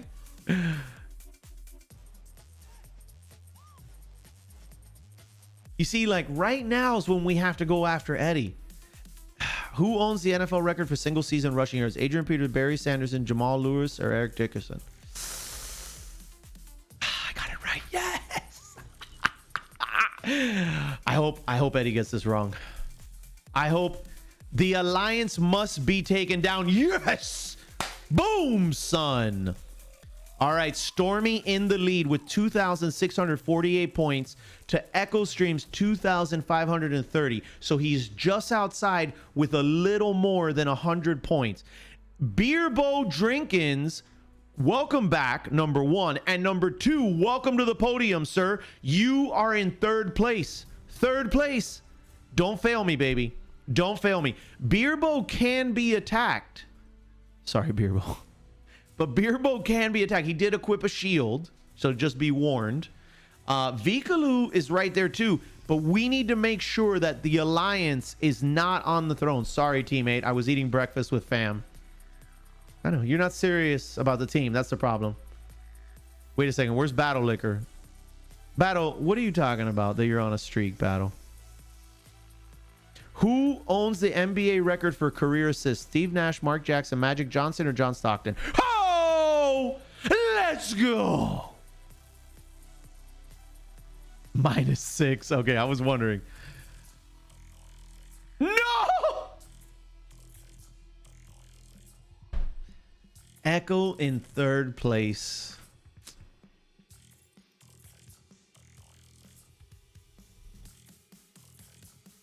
Still not top 10? No, I'm not. Yeah, it's not looking good for me, Chief. It's not looking good for me. Echo ends up winning. Good job, Echo.